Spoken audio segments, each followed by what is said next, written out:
¿A dónde está papi?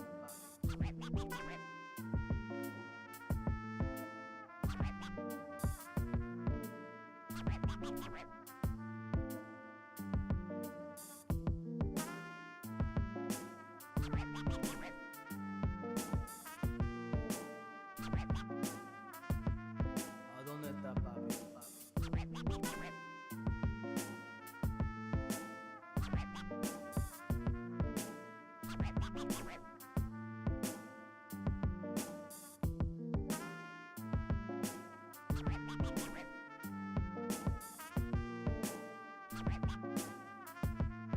¿A dónde está papi?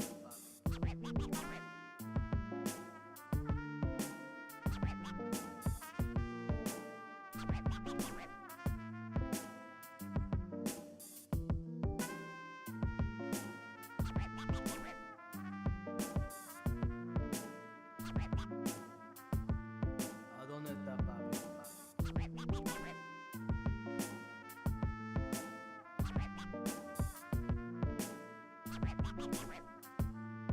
¿A dónde está papi?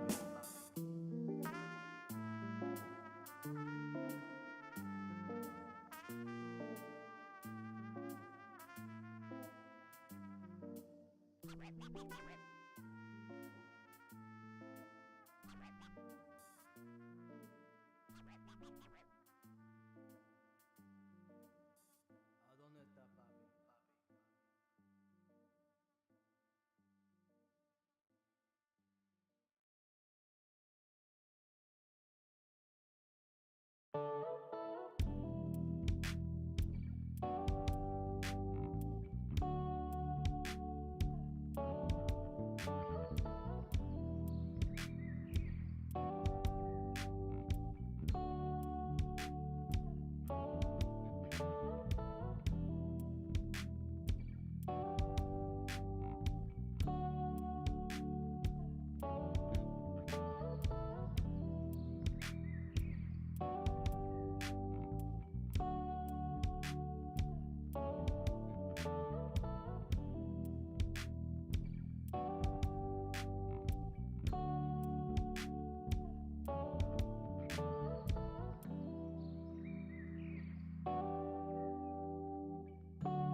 Welcome to the Thursday stream. I hope everyone's having an Wednesday. Sorry, Wednesday. I knew that.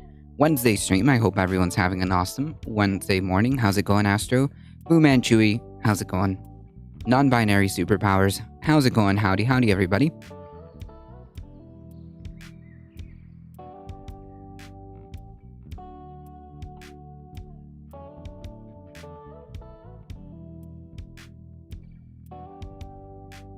Morning.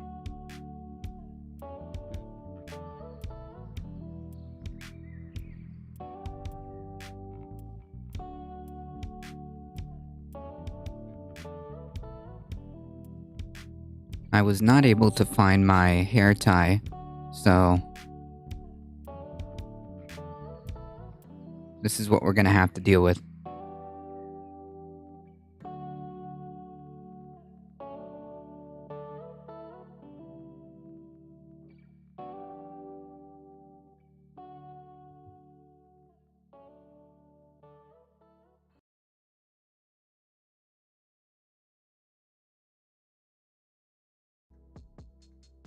I've already received multiple fundraising emails asking me to donate to protect Roe versus Wade from people who currently control the White House and Congress, so that's how today's going.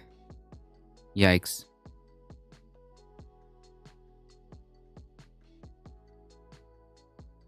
Pretty effing transparent of them. How is your new arm? It's not 100%. I can't do any lifting or anything like that, but at least I can kind of move it, you know? I can kind of move it, but I can't do any lifting or anything like that. That's this is a whole other disaster, Fu Manchu. This is a whole other disaster. The fact that they are on the fence, or pretty much decided, because a draft, I don't know if the draft is like certain, but we're gonna have to treat this as basically them signaling that they are going to overturn Roe versus Wade, which is quite depressing, to be quite frank. And the fact that like there's so many of these like people who are completely fine with this without understanding, or maybe they just don't care. The ramifications of this is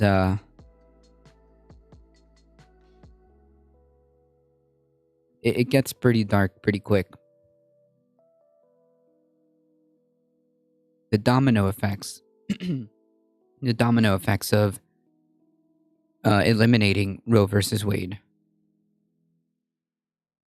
has a yes, exactly, Fu Manchu. If our versus Wade gets overturned, the same logic can be used to overturn other decisions based on, quote, personal privacy. Right. I don't know if y'all seen the leaked draft, but oof, yikes.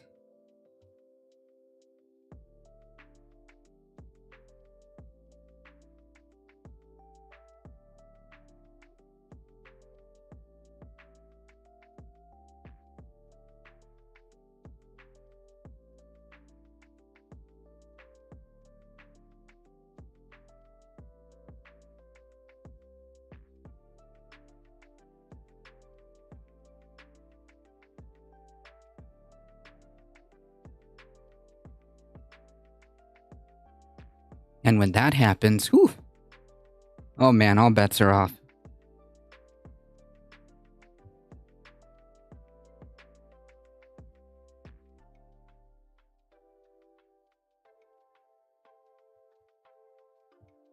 I'm still blown away by the fact that like there are provisions, or not provisions, but what's the word I'm looking for? Methods of adjudicating, or methods of ruling when it comes to Supreme Court decisions that take into the account the, quote, national traditions and what was the exact quote, or something like that, or historic something. I'm like, are we sure? Because like, man, there's been some effed up stuff in in our nation's history, pretty sure we don't want to be making decisions based on, historic things in this country.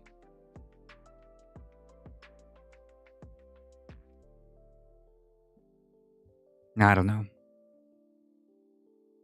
The historic value argument is a personal argument, not a legal one. Gotcha. Okay. Thank you for clarifying.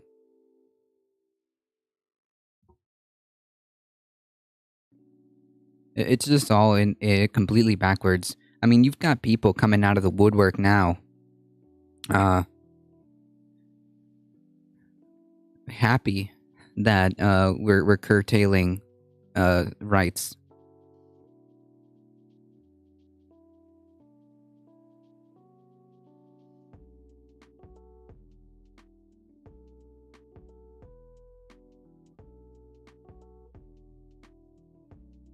Clearly, that was not a normal, well-supported one. Yeah, exactly. Is it too dramatic to think that there's going to be a fascist takeover because the right is winning with no pushback?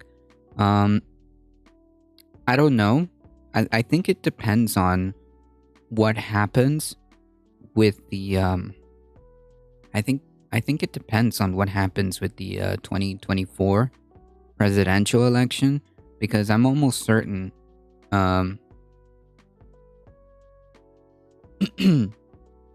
because I'm almost certain that the Democratic Party is not going to do well in the midterms. Maybe I could be wrong, but I'm going to make that prediction. I don't think that they're going to do well. I think that they're going to lose both the House and the Senate.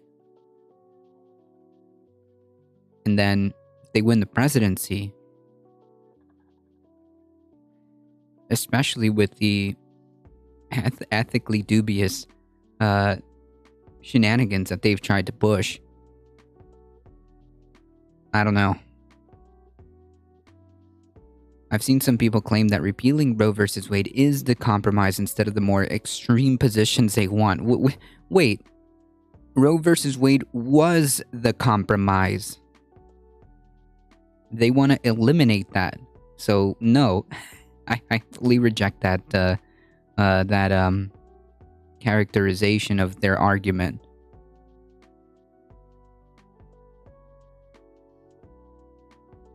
When asked yesterday if he would support removing the filibuster in order to advance or pass a Roe v. Wade legislation, Biden said that he hasn't decided on it yet. Yeah, I don't get it. It's like a useless, a useless opposition party who has no fight whatsoever. No fight. None.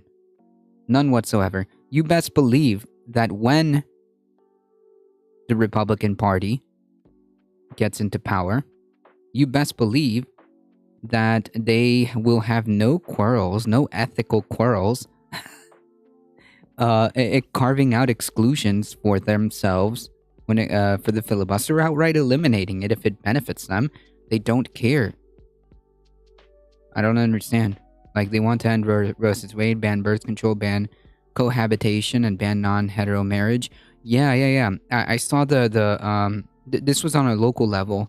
Remind me what state that was. There was an article that was like attempting to ban cohabitation for rent.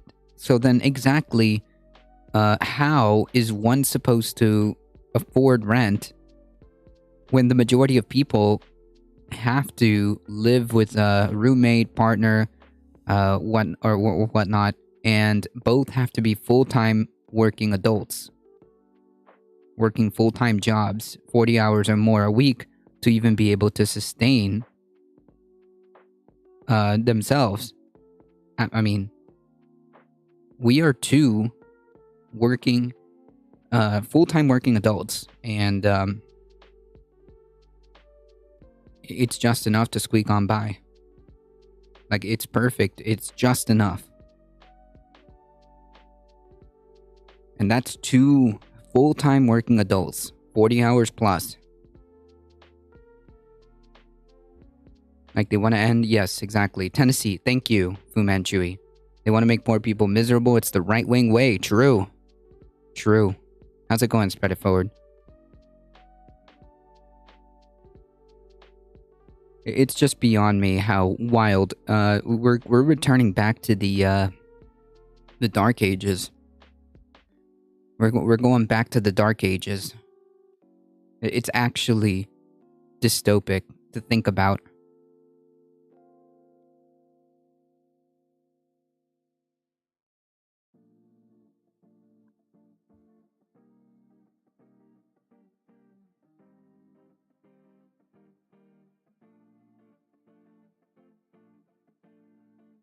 The Dems have the power to make this go away, but they refuse to use it, and I can't fathom why.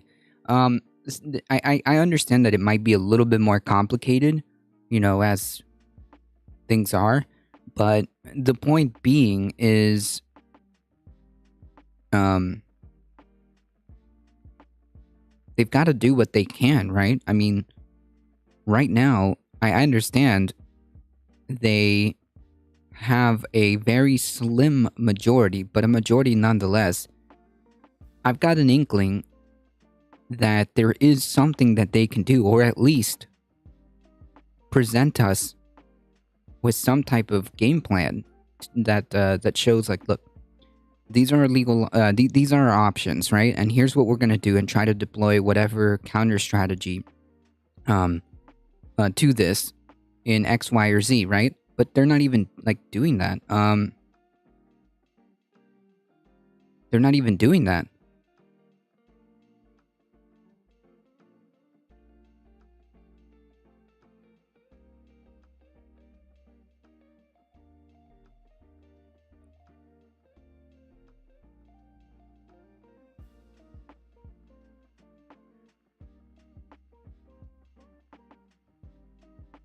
Oh man, we've got a live one. What are you indigenous to? The idiot group? Hey, listen. If you stay here for 5 seconds, you'll find out. Ready? But you gotta pay real good attention. You gotta pay real good attention. Are you ready? I'll tell you.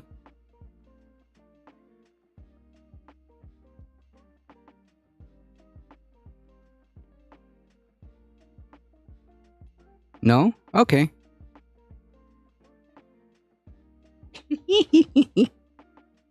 No, this one's mine. This one's mine. Spread it forward. This one's mine.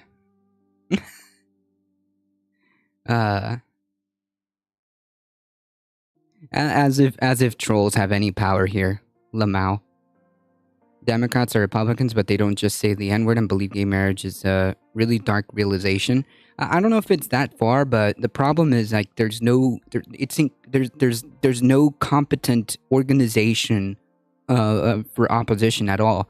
I don't know if it's like really that that parallel, because, like, I seriously don't think, like, they're like that, but certainly absolutely not nowhere to be found. What is left to do? Protesting does nothing and people get beaten and gassed. 2020 protests got us nothing and voting does nothing because we already did that. Well, I don't know. I don't know if it's that hopeless. I don't know if it's that hopeless, but it's dark. I'll give you that. It's dark, and I can understand why we're getting to that point. I don't associate with Dems. Yeah, I completely get it. I mean, let's be honest. We don't have a good unified, like, opposition party, and these folks just get to do whatever they want, and they are almost unencumbered.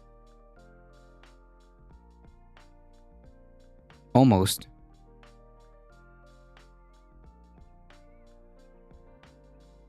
Dems are the closest to what I support political-wise, but they are still super far from what I want.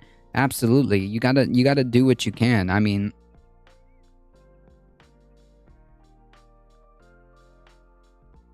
...2020 protests and voter turnouts were some of the most largest in history, and we got nothing. Well,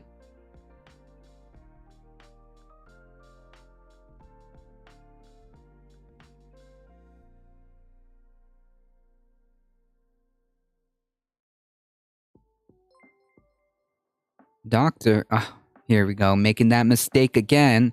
Heem, rating with a party of 59. Thank you so much. Welcome, everybody. Mayhem Hippie, how's it going? Welcome, welcome, everybody. I guess that's just a, howdy, howdy. The Turtle Messiah. Dubrizzle.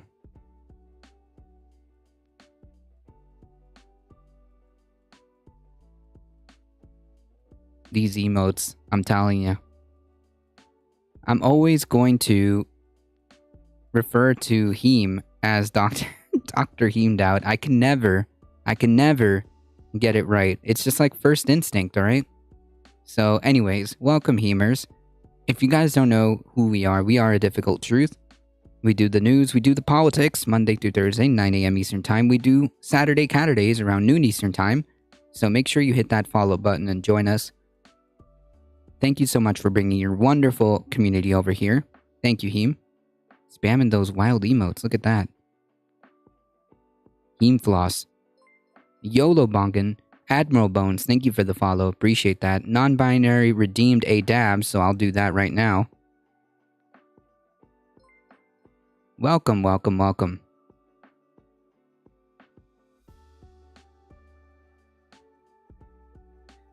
Lady Sarcasm, thank you for the follow. Appreciate that. What are we talking about?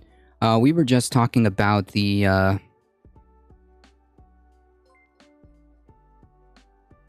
unfortunate, underwhelming, if not outright, just not there, opposition from the Democratic Party to what's happening here with Roe v. Wade. Thank you for the follow, L. Darnock. Yeah, I'll do my due diligence and vote when the time comes, but until then, I'm criticizing the F out of the Democratic Party.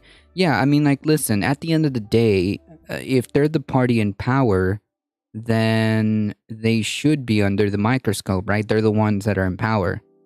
So, absolutely.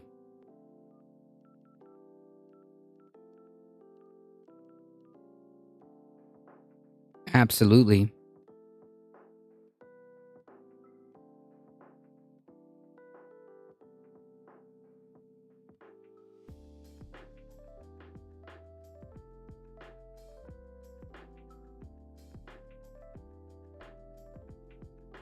And the fact that they've been so underwhelming is just not good. Not good at all.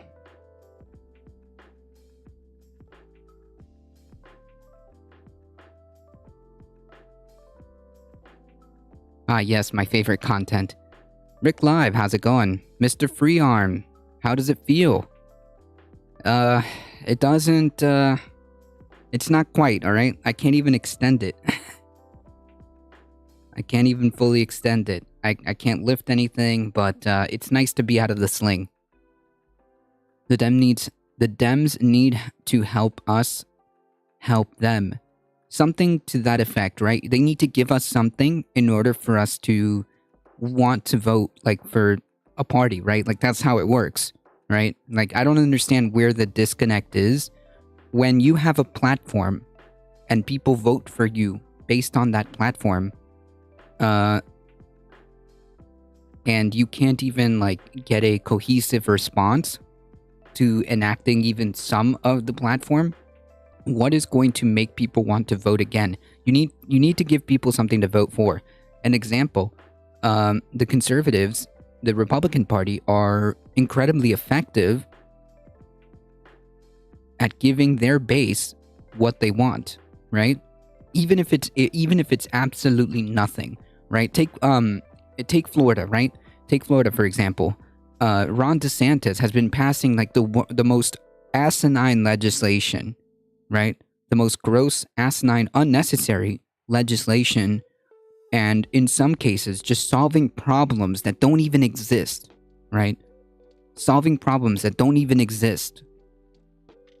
But it gives the base what they want. That's what they voted for.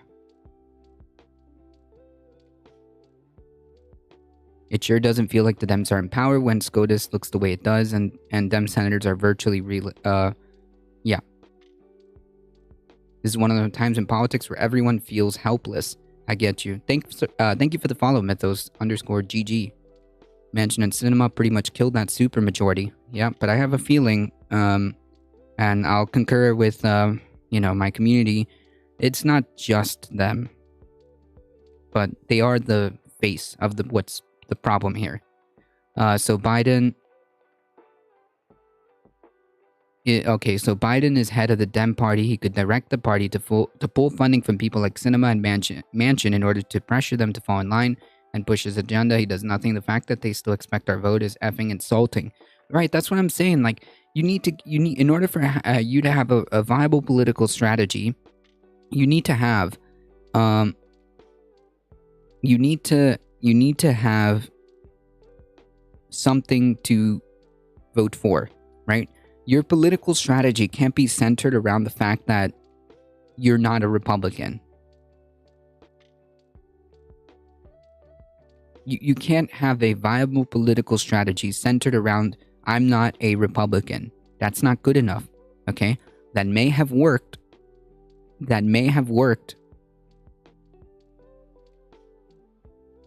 For the 2020 general election. But that's it. That's not good enough. They're literally grinding to earn votes on local elections, but it will have the opposite effect. The most normal reaction is, I already voted for you. Why should I believe you now? I mean, maybe the local stuff is completely different. The local elections are completely different. But certainly here, it's not manifesting into any type of action that would, that we can point to, like, oh look, they actually enacted X, Y, and Z, right? I mean, we have nothing much to show for, with the exception of, like, I don't know, the American Rescue Plan, the child tax credits. That was good. But then they cut it off instead of continuing it. Voting is not enough. We must also XYZ. Not voting is useless. Right. I believe that. It's not that those dumb voters are switching votes. They just won't even bother to show up. Yeah, exactly. Right. Because if you don't have anything to give to your base, nothing's going to happen, right? You're not going to want to show up. Say the line, this is the most important election of our lifetimes. True. Yeah, I understand. Voting strategically, and sure, if you can, I mean, people are slowly finding out that Democrats never really actually wanted to pass anything, and if they abolish the filibuster, they will use a scapegoat like Manchin, and nothing will be different. Unfortunately, not a lot of push, in any direction. Unfortunately. Don't blame voters, blame parties. Oh yeah, I agree. Memo for the record. I agree. I'm completely putting this on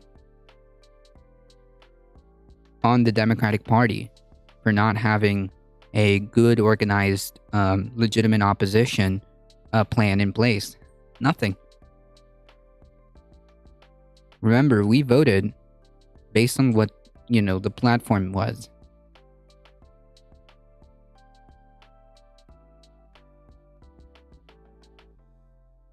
They have all the means to prevent this madness. The administration is straight up guilty for this.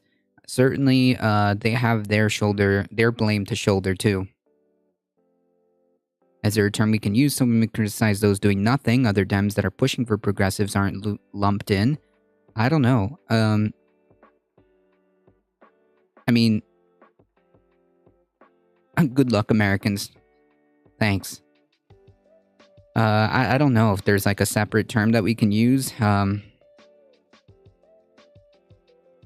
been yelling about this for years, but I was deemed a crazy anti-government nut instead. What, that the Democratic Party is useless? Well, I don't think we should be putting all our eggs in a political party or even a person, right? it seems kind of silly to put all your eggs in the hands of one political party or one political leader or person. It seems kind of weird, right?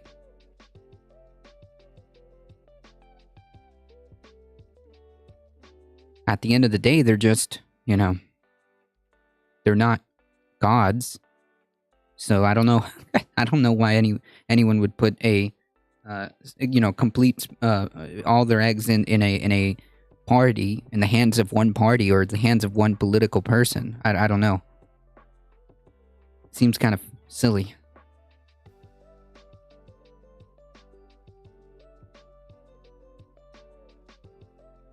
Seems kind of silly to do that.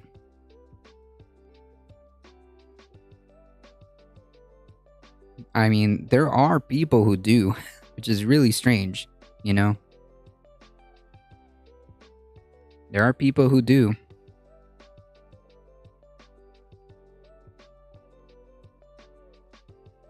I keep seeing, though, we just need to vote harder takes on Twitter from libs and I can't take it anymore. I mean, like, I get it, because obviously you can't just, like, cede that tool to the right, but at the same time, like, at what point do people, say, like, all right, but, like, then why should I vote for you, right? That becomes the question. Okay, sure, obviously people need to participate, people need to use the, the tools, which is electoral politics is a tool, but one in the toolbox. And sure, you shouldn't cede that to the right, but, like, at the same time, at what point do people will be willing to come out and vote, right? Is there not some blame on people, not just parties? Obviously, the far right are awful, but they get out there and make noise, and it affects the way the parties work. The left should do the same. We have been. I mean, that's why we need to get out and vote in the primaries, as well as primary Dems who aren't living up to our standards. I mean, that's one thing that you can do, yes. Make sure that you are active in primaries, especially if there are, progressive candidates. Sure, I'm conservative and I agree. Leftist candidates never do what they say, just stop voting for them. Wait, but, like, which leftist candidates are you referring to?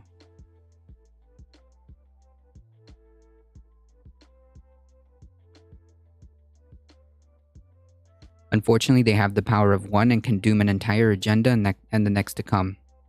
The lengths people will go to just protect the people in power who do nothing for us. It's always a weird thought process, as if a party is the embodiment of everyone in the electorate. It's just like, no, it's just a political party. Ah, yes, the leftist known leftist Joe Biden. Known leftist Joe Biden. Is Biden even pro-choice? I don't know. Didn't he say some weird statements in the 90s? I want to say. How's it going, Darknet? At a certain point, you realize that with each election, the Dems need 40-60 million more votes just to keep a 50-50 odds at winning. When the system is this rigged and hard against anyone to the left of Trump, it ceases to be an individual problem. During his campaign, he said he would codify Roe versus Wade. Really? Really? Well, I don't see any action behind it. Yeah. Everyone left of Ben Shapiro is a leftist to me. Oh, so that's a good meme. Yeah, but he didn't get the numbers in the Senate for it. But there are other paths that they can take, An example would be Joe Biden could theoretically rally the Democratic Party in the House and the Democratic Party in the Senate, make some type of either deal to make exceptions on the filibuster, or I believe the Democratic Party, even though it's a small majority, can have an effect on the rules of how the Senate works and how the Senate filibuster works. So I believe that they have some options. The problem I'm having is that none of them are even being deployed as of right now. Like with this Roe v. Wade thing, are we supposed to just hope that the system will sort out the Supreme Court decision? No. I'm not saying property damage is good, but it might scare some states to think twice about banning abortion. I don't know. I don't think they care. I don't think they care. I need to see details on that. I don't believe either of them overcome the fact that Manchin and Sinema just won't flip on the filibuster. Right, but that's... Right now, Joe Biden is the head or the face, whether you like it or not. He's the head or the face of the Democratic Party, so he needs to be out there and trying to rally those folks. Mitch McConnell had no problem doing that. Mitch McConnell, if there was any opposition, he would threaten to pull funding, or he would threaten to primary them. I mean, like, he got his folks, in line. The same thing, the same thing happened in Florida, where Ron DeSantis literally made the entire Republican legislator bend to his will and allow him to unilaterally choose electoral maps because he threatened them on the funding bills. He coerced them with the funding bills. Biden says the right to choose is fundamental, but is not prepared to call for changes in filibuster to protect. So, I mean, that's nothing to me. That means nothing. That's literally nothing. A lot of states don't need to ban abortions in that sense. Legislators already drafted in the forms of zombie laws that just need to be reactivated the moment they become workable in a court. They just enforce them again, right? I mean, that works when most of your people are just grifters. I believe Manchin and Sinema will rather lose in November than vote to get rid of the filibuster. Then so be it. Jesus, that's not a good place to be, right? Where you have that's so frustrating. And that means the Democratic Party is pretty effed, if that's the case.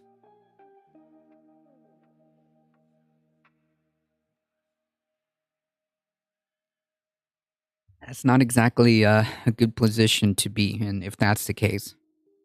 I can't be in their heads, but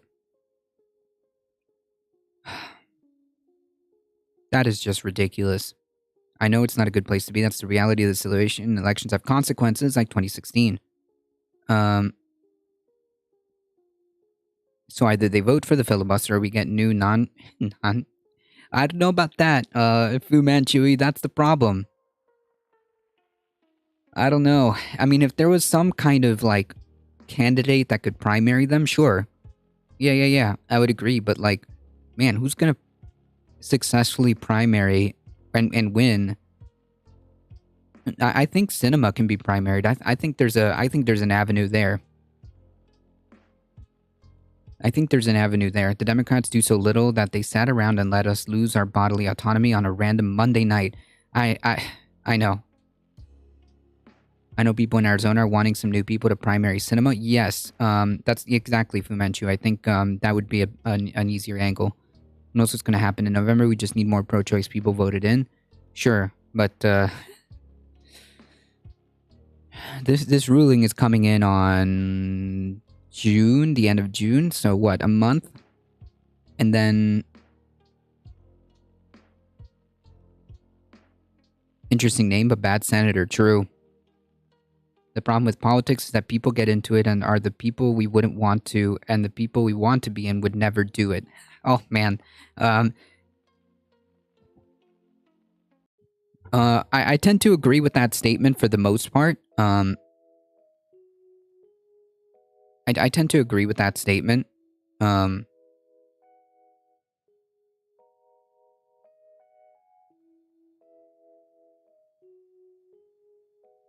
It's just the irony, isn't it? It's ironic. All others are grifters. I don't know if they're all grifters, because I believe there are a handful of folks who actually legitimately believe what they believe in. But, there's also the problem that people who have the most time are a lot older and out of touch, especially for our generation. Ain't that the truth? But the Dems are currently campaigning and supporting anti-choice candidates. Like right now, anti-choice candidates are running on the Dem ticket in multiple states and getting support from the National Party. Yikes. That is omega cringe. I mean, like, how exactly is there supposed to be a unified, like, opposition to this nonsense if, like, you're part of the issue here? If that's the case, if you're running as the Democratic Party, if you're running anti-choice candidates, then, like, okay. Wait.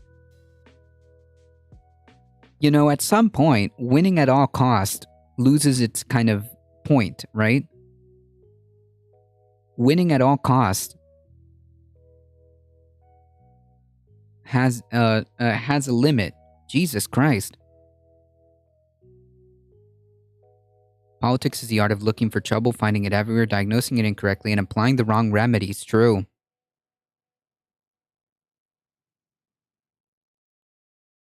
It's the ratchet effect in action. Yes, that's a good point.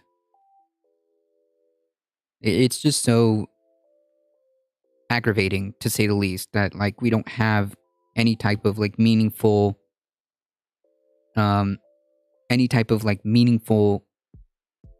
opposition that has any power whatsoever, or is not willing to exercise an ounce of their power. I hate politics. I don't blame you. Following the Dems and the UK Labour Party makes me think that maybe anarchists have a point. Yay, an indigenous space. Howdy, Lasso. In order to appeal to the more centrist voters, and the Dems keep moving to the political right, while the actual right-wingers move the Overton window even farther to the right. Exactly. From an objective standpoint, it's interesting. I'll premise this by assuring you not to take it the wrong way, but there's another good example of democracy of convenience, where now the people who want to subvert normal democratic procedure are the people on the blue team, because things like the court no longer work. Before, it was the Republicans undermining election integrity, and the power transition makes it tricky, because to not undermine democracy, to sacrifice women's fundamental rights. No, I don't think you have to do that, right? I don't think you have to do that.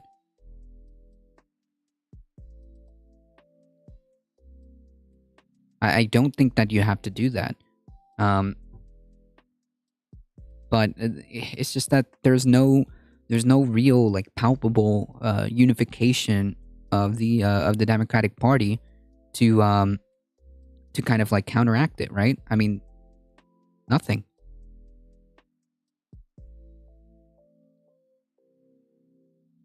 Pleasure meeting you. Thank you.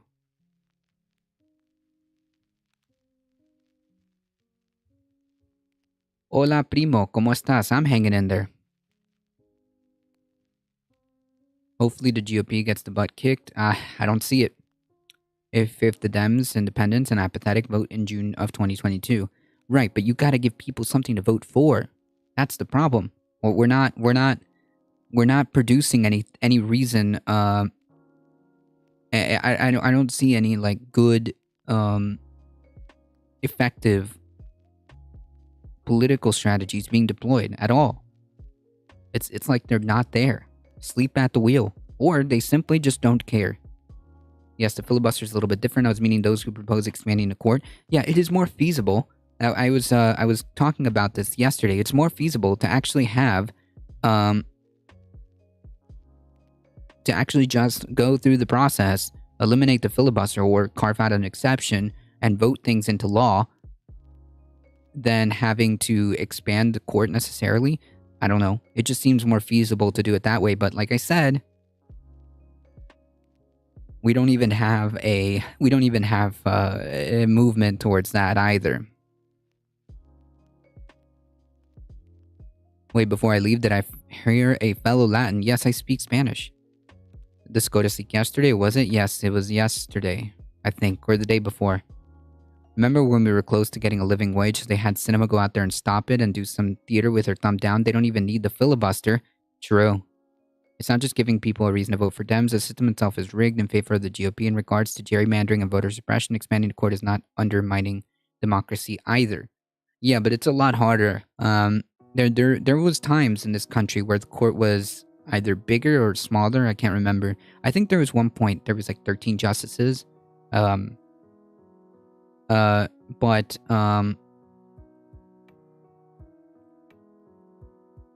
I think it's easier and more feasible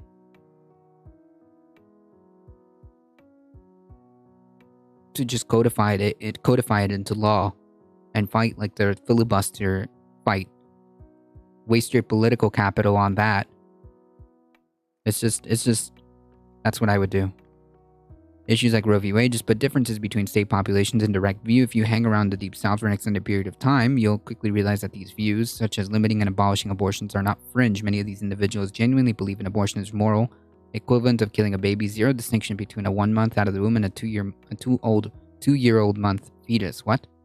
Yeah, but okay. So here's the big 200 step chess move. Okay. If you think that abortions are morally reprehensible, don't get one. Stop telling other people what to do with their bodies. If you find abortions to be morally reprehensible action, and that's just what you genuinely believe, then don't have one.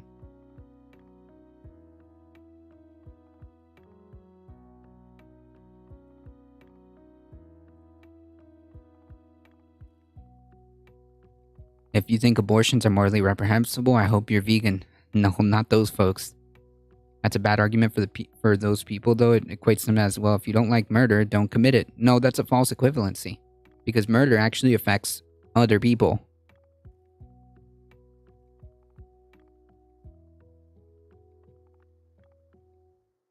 Murder is actually affecting another person.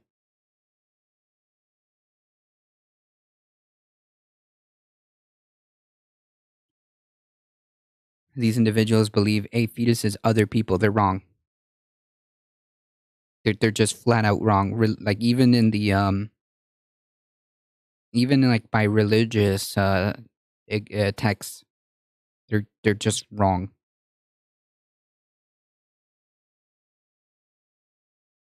Article 3, Section 1 of the Constitution gives Congress the authority to change the size of the Supreme Court. Congress has used that authority 7 times before. Gotcha. I knew there was points in history where it was different.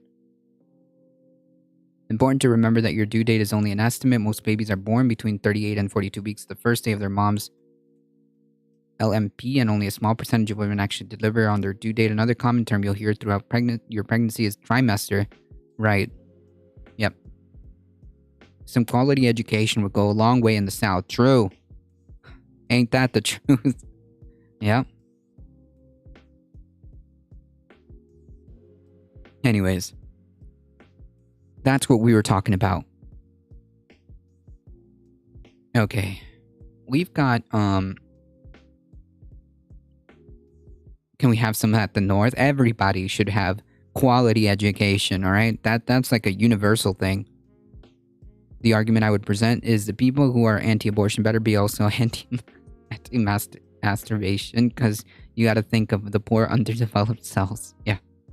Let me go back, Lostu. I'm more for making America great again and going back to before first contact, but without loosening losing all the stuff we have today that ain't harmful to the earth, unlike Cuba, making life much better for everybody. Like a more sustainable kind of system, yes. It doesn't matter if a fetus is fully formed human or not. It does not matter if it has a soul or not. No one has a right to force me to donate my organs, bone marrow, blood for the benefit of another. My organs cannot be harvested without pre-mortem consent. In writing, no one has the right to my body at this point. Women have less rights than a corpse. Exactly. That's my point. Like, it doesn't even matter. Most Southern conservative views could literally be solved with more schooling. That's why they're preyed on by Republicans. I agree.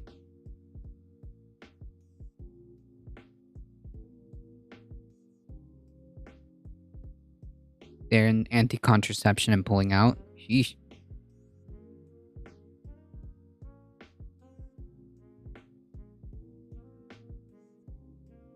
Hey, Octo Squiddies, how's it going?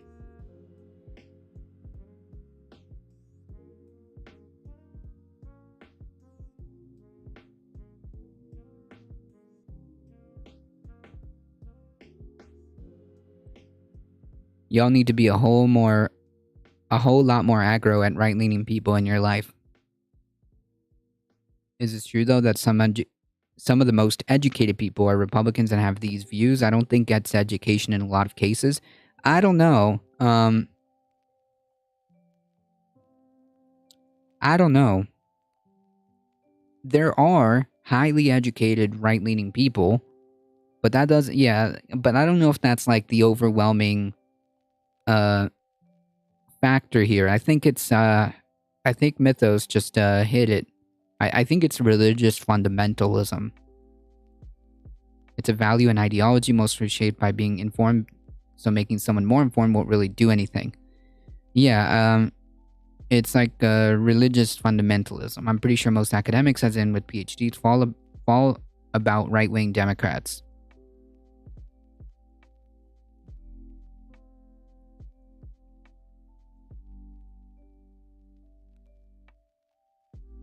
They have education, but it's in colonization and capitalism, not an actual life and reality. Okay, but what percentage of these anti-abortion people are anti-masturbation? I don't know. My argument is very simple. The only correct way to handle this is just give people the right to choose. That's it. That is the only correct way of going about it. Is to give people the right to choose. That's it.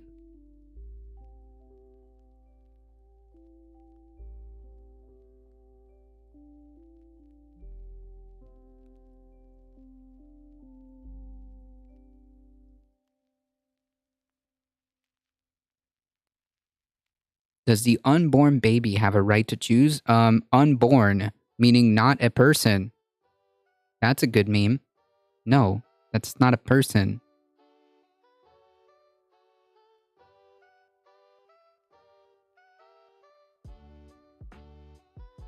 Hollywood said it best. For all that matter, all masturbatory emissions where the sperm was clearly not seeking an egg could be determined as reckless abandonment.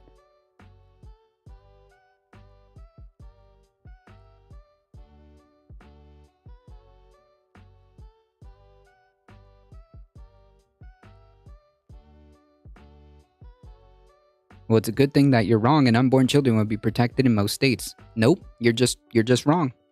I'm not even gonna cede that. I'm not even gonna cede that because you're just wrong. Like biologically, like you don't even have consciousness. By the time like 90 plus % of abortions are done, they don't even have a consciousness.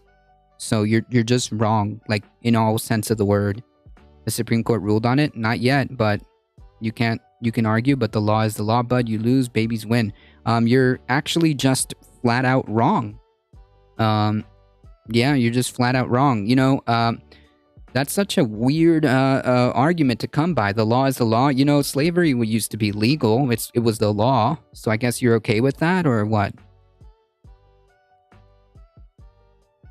You don't have the right to force someone else into physical, parasitic relationships, even if denying that connection leads to loss of life. Don't like it? Elect people who will change it. It's a good meme. Remind me how slavery was taken off the books or moved somewhere else. No, I live here. Get fucked.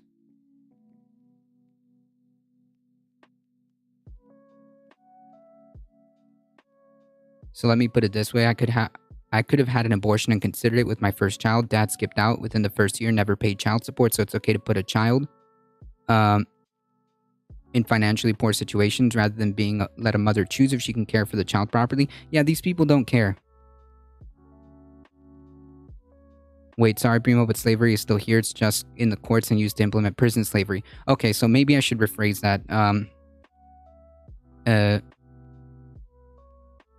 I understand the 13th Amendment technically has that codified, but not like outright like it used to be, you know?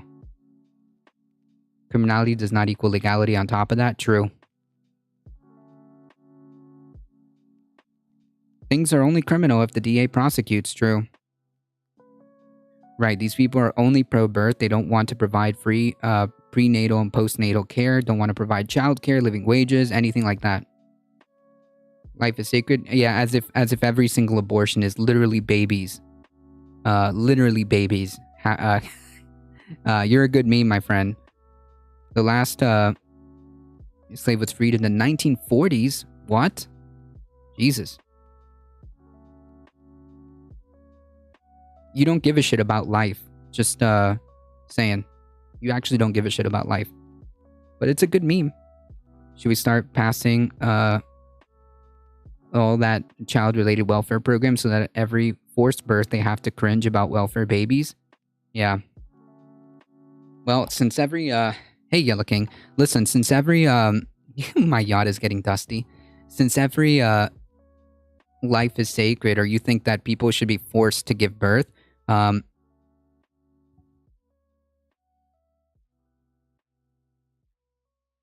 you in favor of having like programs for families?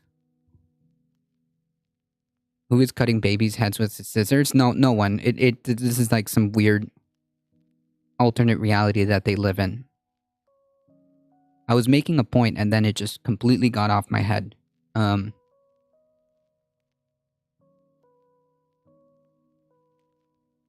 okay. Pad. Since you have some asinine belief, some just completely divorced from reality beliefs. At the time of conception,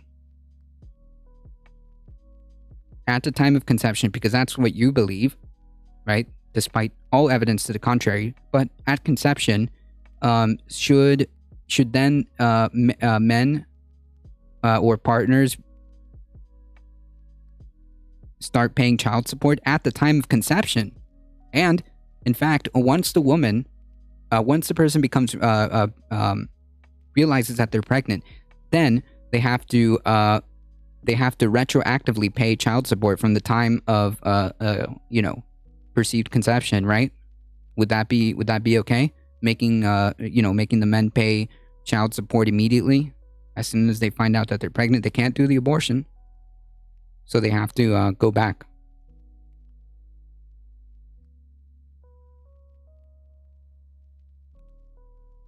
Sure.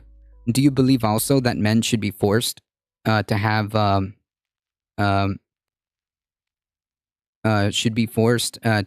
vasectomies until the age of 25?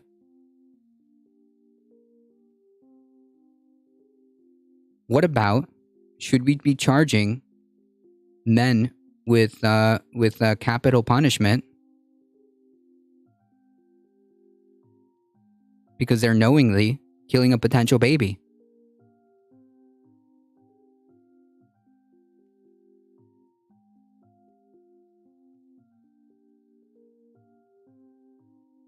I love how actually Americans love to tell indigenous people to leave our own lands. Yeah, like a straw man. Really?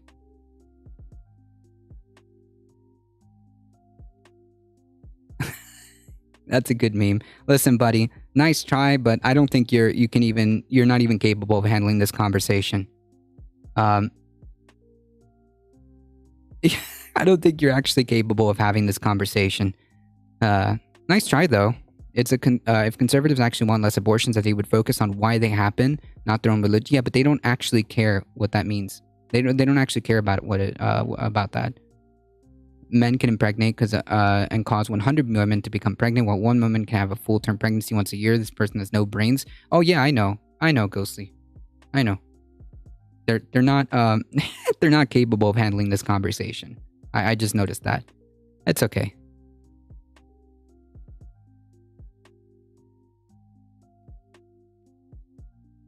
Anyways,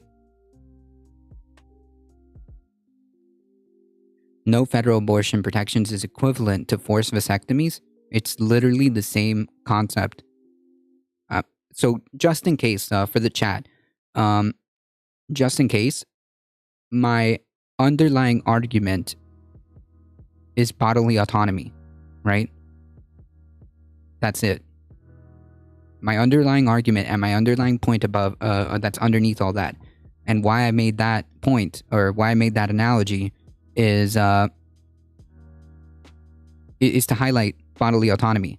No one should tell you what to do with your own body if it only affects you. If I want, right now,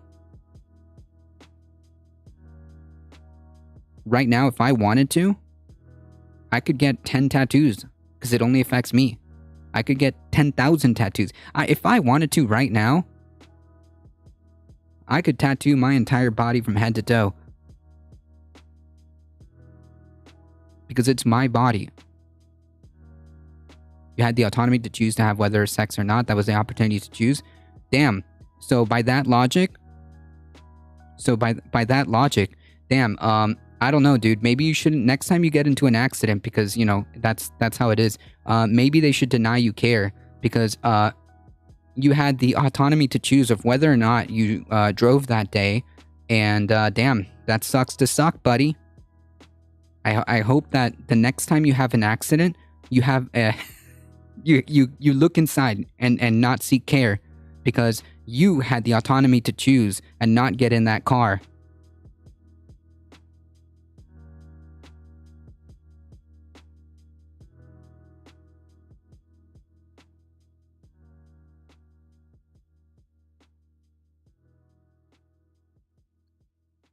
And again, I highly reject the premise that this is literally killing babies. Dude just wants to punish people for doing what goes against his personal morals. True. They're mad they can't have sex, so they want to punish women for having it. Maybe that's what it is. Maybe that's what it is.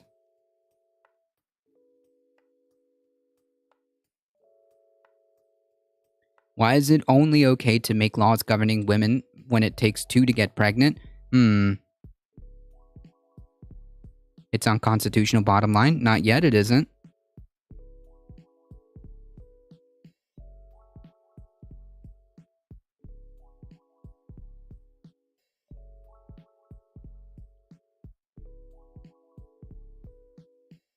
And I also noticed that you couldn't even address my point.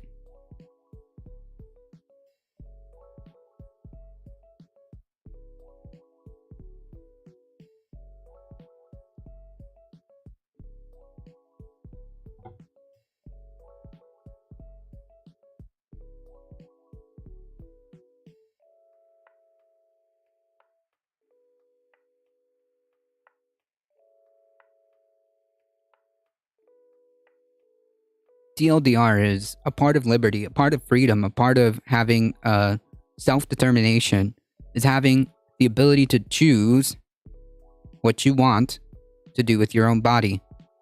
Okay?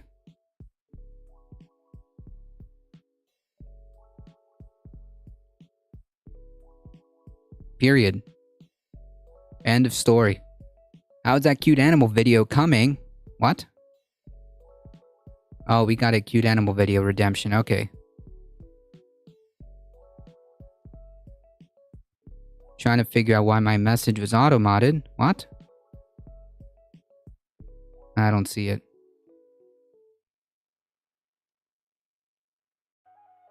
Oh, here we are. Allow.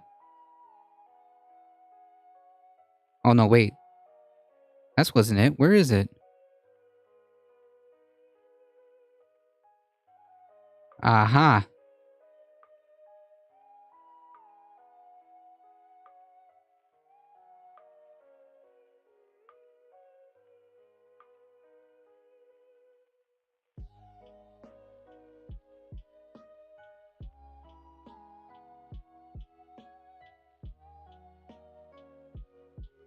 I didn't make the ruling. Well, we haven't gotten a, we haven't gotten it officially, okay? What we got leaked was a draft.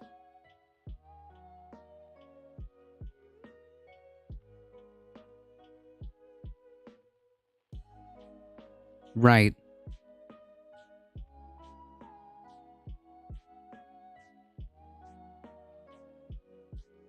And the part where people are talking about forced vasectomies, which ties into the forced sterilization of its people. Yeah.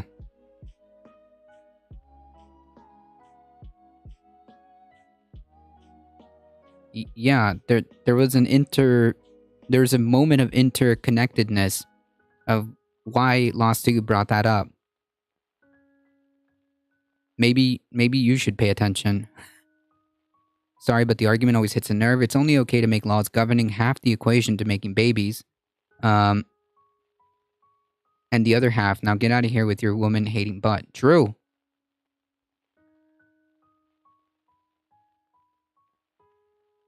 Right, vasectomies can be reversed.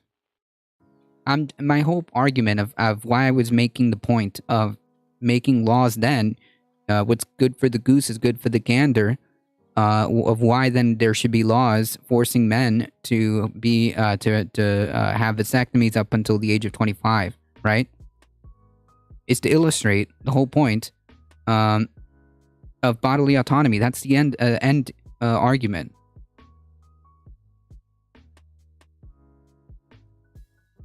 Underlying argument. That's my point.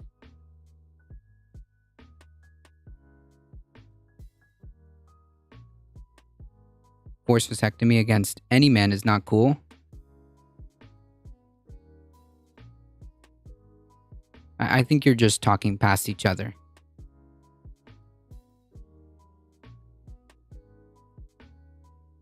It's fun to say it on Reddit with incels, but none of these weirdos online would actually be brave enough to say their shit to a woman. Could you imagine a guy telling a random woman it should be illegal for them to control their own bodies? Yeah, they wouldn't. Alright, we gotta do cute animal video, and then we gotta get into the meat and potatoes, alright?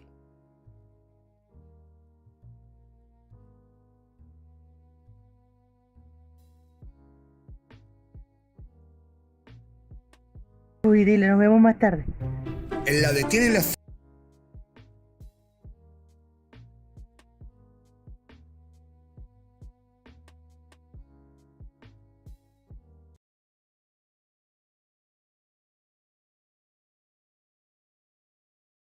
Despídete, Chu, y dile, nos vemos más tarde. La detiene la asfixia con amor cada vez que intenta pasar a su lado. Despídete, Chuy. Cada vez que Seven está lista para dar un paseo, Hola, Chuy. ¿Qué digo? Chao, Chuy. Chuy se despide de ella dramáticamente como si tuviera su último adiós. Vamos, Seven. Vente. Vamos, Seven. Ven, vamos. Ridícula. Coño, ¿y cómo se va a curar? Rescatamos a Chuy después de que se electrocutó en un poste eléctrico. Estaba absolutamente aterrorizado y no tenía la idea de lo que estaba pasando. This is the animal hospital in Venezuela. Poor dude. El veterinario pudo poder curar sus heridas. O sea, sí hay posibilidades que se salve. Chuy, te vas a salvar. Quedó claro que todas sus garras en las patas traseras y su mano izquierda estaban completamente quemadas. Oof. Hola. Zoos are Le animal dimos prisons, espacio true. mientras se recuperaba. descansó, recuperó su fuerza. Mantuvimos limpias sus quemaduras, lo curamos. Poco a poco se iba sintiendo mejor.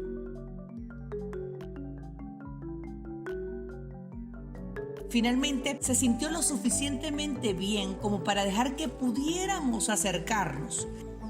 ¿Qué pasó, Seven? ¿Qué piensas? Comenzó a seguir a Chuy con la esperanza de poco a poco hacer un amigo. Seven continuaba tratando de mantener la calma para que Chuy se sintiera más cómodo. Trató de encontrar algo en común con Chuy. ¿Cuál quieres? No, tú no, Seven. Support your local, state, national parks, and forests. True. Trató de mostrarle la alegría de jugar con juguetes. La persistencia de Seven valió la pena en gran medida. A su manera, se convirtieron en mejores amigos. Chuy ahora está más relajado y feliz con Seven a su lado. Y Seven ama cada minuto. La falta de garras de Chuy impide que lo liberen, que vuelva a su fauna silvestre, lo que significa que Chuy seguirá siendo el embajador de nuestro proyecto. All right, Y chill. él seguirá siendo el mejor amigo de Seven.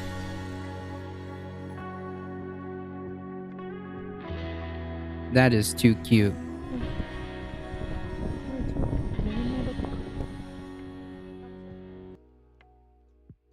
Yay.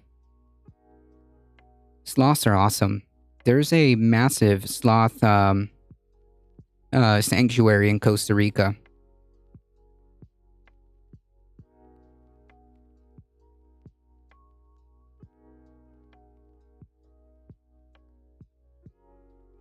Cute. Okay. Before we get into the press conference that we need to finish, I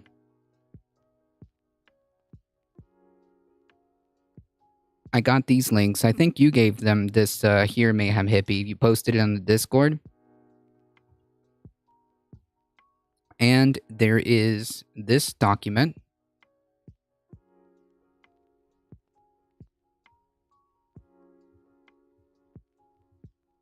Folks, please go ahead and check that out.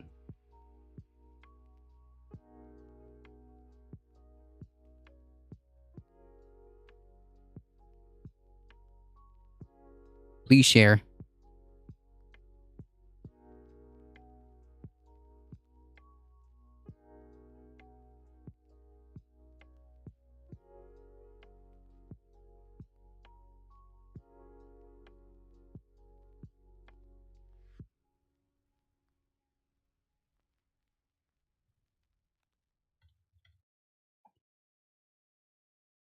Okay.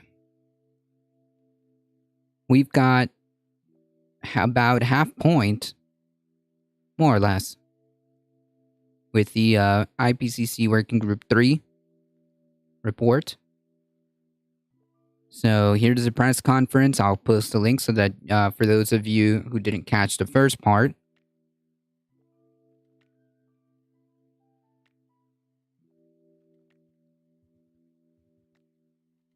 nothing official for protests yet other than every day at 5 p.m. at your local courthouse or town hall. Please check out these groups on Facebook and stay up to date with protests and actions to support. True. You can also go to, if you guys need, Mayhem Hippie also posted it on the Discord as well.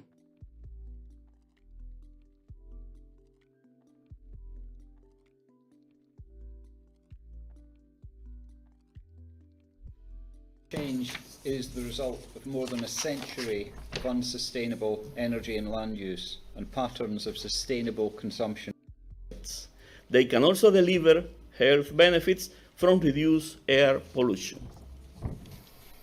Focusing now on land use, avoiding deforestation, and sustainably managing soils, forests, and livestock can mitigate climate change. These actions align well with sustainable development and can also result in responsible production, improved livelihood, and food security. Potential conflicts between reducing emissions and sustainable development, particularly around land use, and the need to ensure access to food, water, and energy can be managed with the right policies, investment, and financial partnerships. This gives an insight into the wider benefits of mitigation. Our report provides a comprehensive assessment of all this. And for now, I would like to hand back to my colleague, Professor Jim Ski. Okay, thank you, Ramon. Climate change is the result of more than a century of unsustainable energy and land use. True. In terms of sustainable consumption and production. And what this True. report has done is to show how taking action now can move us towards a fairer and more livable world. And so just to sum it all up, we know what to do, we know how to do it, and now it's up to us to take action. Thank you very much for this presentation. We are now opening the floor for questions. The first questions are already with us. I will direct the first one to Professor Jim Ski. Your SPM, this is from the New Scientist magazine, Adam Vaughan. Your SPM says that global emissions must peak by 2025 and fall 43% by 2030 in, quote, in global modeled pathways that limit warming to 1.5 with no or limited overshoot, at end quote. What examples does the report hold to suggest that this is feasible? And what the global emissions rose 5.5% last year and have never fallen that fast? Yeah, well, what the report absolutely... I mean, this would require all hands on deck, and it would require a monumental shift of perspective. Feasible, maybe not. Possible, yes. I don't know if feasible... Well, I mean, it is feasible. It's just whether or not it's possible to move in this direction in time, which I am not confident about. Absolutely makes clear is that we're not talking about business as usual if we are going to address the challenge of climate change. It's not about so it's we a don't look at massive the immediate past and say it we is a expect that massive pattern to change in continue. perspective. That's short of that, yeah. The message is very clear. The governments of the world have set targets in the Paris Agreement or the Paris goals of limiting warming to 1.5 or maybe 2 degrees. And what we have done is set out very clearly, it's almost through the laws of physics and chemistry, that is what would need to happen if we were to limit warming to these levels. Now, we're very conscious of the question about this big change of direction. So the report does contain within it lots of assessments of the feasibility of the individual options that Diana especially was taking us through. And it also has an assessment about the feasibility of actually... The most important thing you could do as, according to the Ipcc, the most important thing you can do as an individual is go plant-based. True. I would agree with that. That has so many... I mean, like, as an individual, that has cascading effects too, right? And, well, yeah, absolutely. To say, the longer we put off action in terms of addressing climate change, the bigger the feasibility challenges will be. And that is a very, very clear message of the report. Thank you very much for that. The next question is from Deborah Kroll, the Indigenous Affairs reporter from Arizona Republic. This is the question for Diana. Indigenous people fear that the move to conserve more land will end up removing them from those lands and result in not only homelessness, but decreasing biodiversity that made them attractive. How could they be included in conservation instead of being excluded from their ancestral home? Then turn it over to them. I don't know. Wait, why is that like a complicated question? It's the land belonged to the indigenous folks. Why don't we just, like, I don't know, give it back to them for them to manage sustainably? Stop killing animals and we stop killing the planet and ourselves. I mean, certainly that is a big factor. I agree. Certainly. I have been super doomer pilled on climate change for a while, but recently I heard a climate scientist explain in terms of saving lives, like me going vegetarian, vegan, or plant-based. Yes, won't change the planet, but it could even help 1%. And if it's more lives saved, that might be enough for me.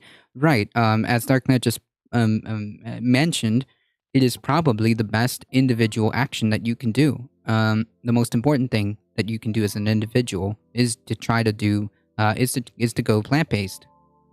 Benjamin P. Dixon Show coming in with a party of 7. Thank you so much. I appreciated that. A party of 16. Thank you so much. I appreciated that. Folks, make sure you check out twitch.tv/The Benjamin P. Dixon Show. Sameline the Kind Dragon. Howdy, howdy.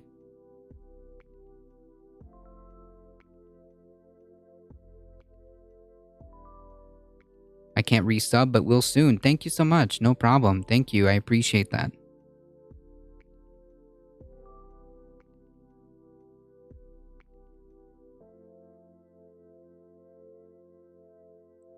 I went over that article yesterday where they had to cull millions and millions of chickens. Absolutely gross.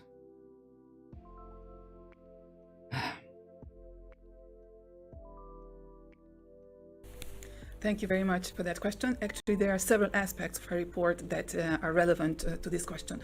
For example, first we show that actually restoration of ecosystems and preserving some of the land in its original ecosystem status is very important. In fact, one of the most important options in our land, how we can reduce emissions. What we also show that any option that we want to implement will have negative impacts on some consumer groups or some stakeholders, some parts of businesses or of the society.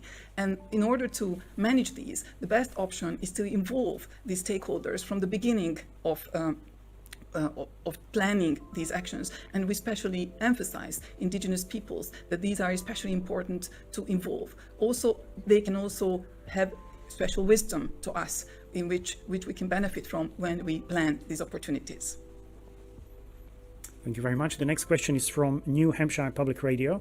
It's directed to Ramon. What is the role of local or state or city or town governments in speeding emissions reductions? What goals should they set and what actions can they take? First of all, I would like to say that when talking about solutions and responding to climate change, the starting point is thinking in terms of inclusive actions that consider not only the national governments, but also... It's hard for anyone else to imagine wild chickens. It's just, it's your herd of chickens roaming the land before humans. I can't imagine them surviving. Yeah, but like, you don't need to, you know, do the whole commercial farm. Like, I don't know. I mean, like, there was a thing as wild chickens. They looked a little bit different before we messed with them. But, you know, certainly they shouldn't be done, you know, the whole commercial agriculture and all that. A stakeholder, including, of course, the local communities, including the subnational governments, but also participation of professional bodies, businesses, and different stakeholders that, of course, should be not only part of the problem but also part of the solution. And in that sense, we have been experimenting in the recent past. I would say a movement, a trend to an Right, wild chickens produce about 12 eggs a year, but we bred them to produce over 300 per year. Sheesh. Yikes. There was a long before first contact, and it wasn't until they commercialized it. Yep. That's like having your period almost every day. Oh, yikes. Talk about perspective.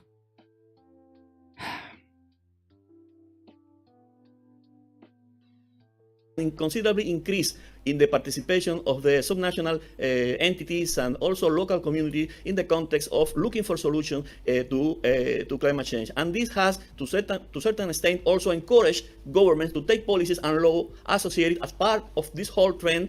This has encouraged and to the national government to think and to take approved policies and laws that directly or indirectly, let's say, for instance, through energy policies and so on, contribute to climate action, contribute to climate responses. It's a crucial element indeed, thinking in terms of the inclusiveness that is needed, and equity in terms of thinking on policies and responses to climate change. These two concepts are as crucial as part of the whole concept of just transition. I mean, how equitable is the process, how inclusive is the process, and in that sense, the local communities, the indigenous people, and the other stakeholders I already mentioned are crucial components, crucial ingredients. Thank you very much for that response. We have the next question from the Times of India, and it's directed to the United Nations Environment Programme Executive Director, Inger Andersen. The question is the following. Many banks are promising to eliminate fossil fuels advancements, and corporates are promising net zero, which may not be believed by everybody. The UN Secretary General has formed an expert group to take stock of the progress of these claims. How do you feel and how much this is possible and to achieve net zero by 2050? I think thank you very much. I think we've just heard from the presentation that it is a major shift, and that goes for government, but it certainly also goes for banking. And so accordingly, therefore, we are very clear that it is easy to make the claim and harder to deliver on this claim, whether it's on the government side or on the banking side. But clearly what this report makes absolutely clear is that unless we do so, we will not be having the security of the investments that people have made for the day after tomorrow, the proverbial day after tomorrow. Therefore, making those shifts as early as possible is critical. In his statement, the recorded statement, the Secretary General spoke to this exact issue. Because the point is, if I am a young person and I start my pension today, with a pension scheme today, I would very much like to have that pay out when I reach early age. So what is it, therefore, that my pension is investing in? If I am an insurance company, what is it that I am investing the insurance premium in? Right. If I am an asset holder, what is it that these assets Thank you for the follow. Appreciate that. That's the issue. Within UNEP FI and other aspects, we have indeed been working on this with a significant amount of resources signed up, but it is a hard issue, and the call is therefore on individual investors, but also on institutions to lean in and make this happen. Thank you. Thank you very much for this response. Just to check if there are any other additional comments from the people in the room. No. We are moving on. The next question is from the Associated Press, and it's directed to James Key. At what date will it become impossible, even with drastic emission cuts, to keep temperature below 1.5 degrees Celsius? The report says it is impossible under current NDCs and current policy.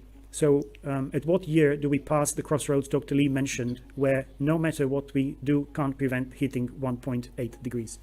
Well, I think I would almost need to consult my calendar on that particular question, because the report is very clear that we need to take action now, or 1.5 degrees may become simply beyond reach. It may be physically impossible to get there. So I mean, like, again, the whole point is, even if it is the case, which it seems likely, but that's irrelevant. Even if it's the case that, you know, we continue doing business as usual, nothing happens, and we start to move in that, we lock in that 1.5. It's out of reach, like physically impossible. It's not going to happen. That still doesn't give us the green light to continue, right? It just doesn't make any sense. So we just, that sounds like a leap in logic, right? We couldn't physically reach our, 1.5 degrees goal, so therefore we shouldn't do anything? I don't know. Hey, Echo Rester Dragon, how's the arm? It's there. I can't fully extend it, and I'm not allowed to do any lifting or pushing for 5 weeks. But it's kind of stuck. I can't completely straighten it out. But I got the splint off, so I got a little bit of movement, and I can type, so that's good. I can type with both hands.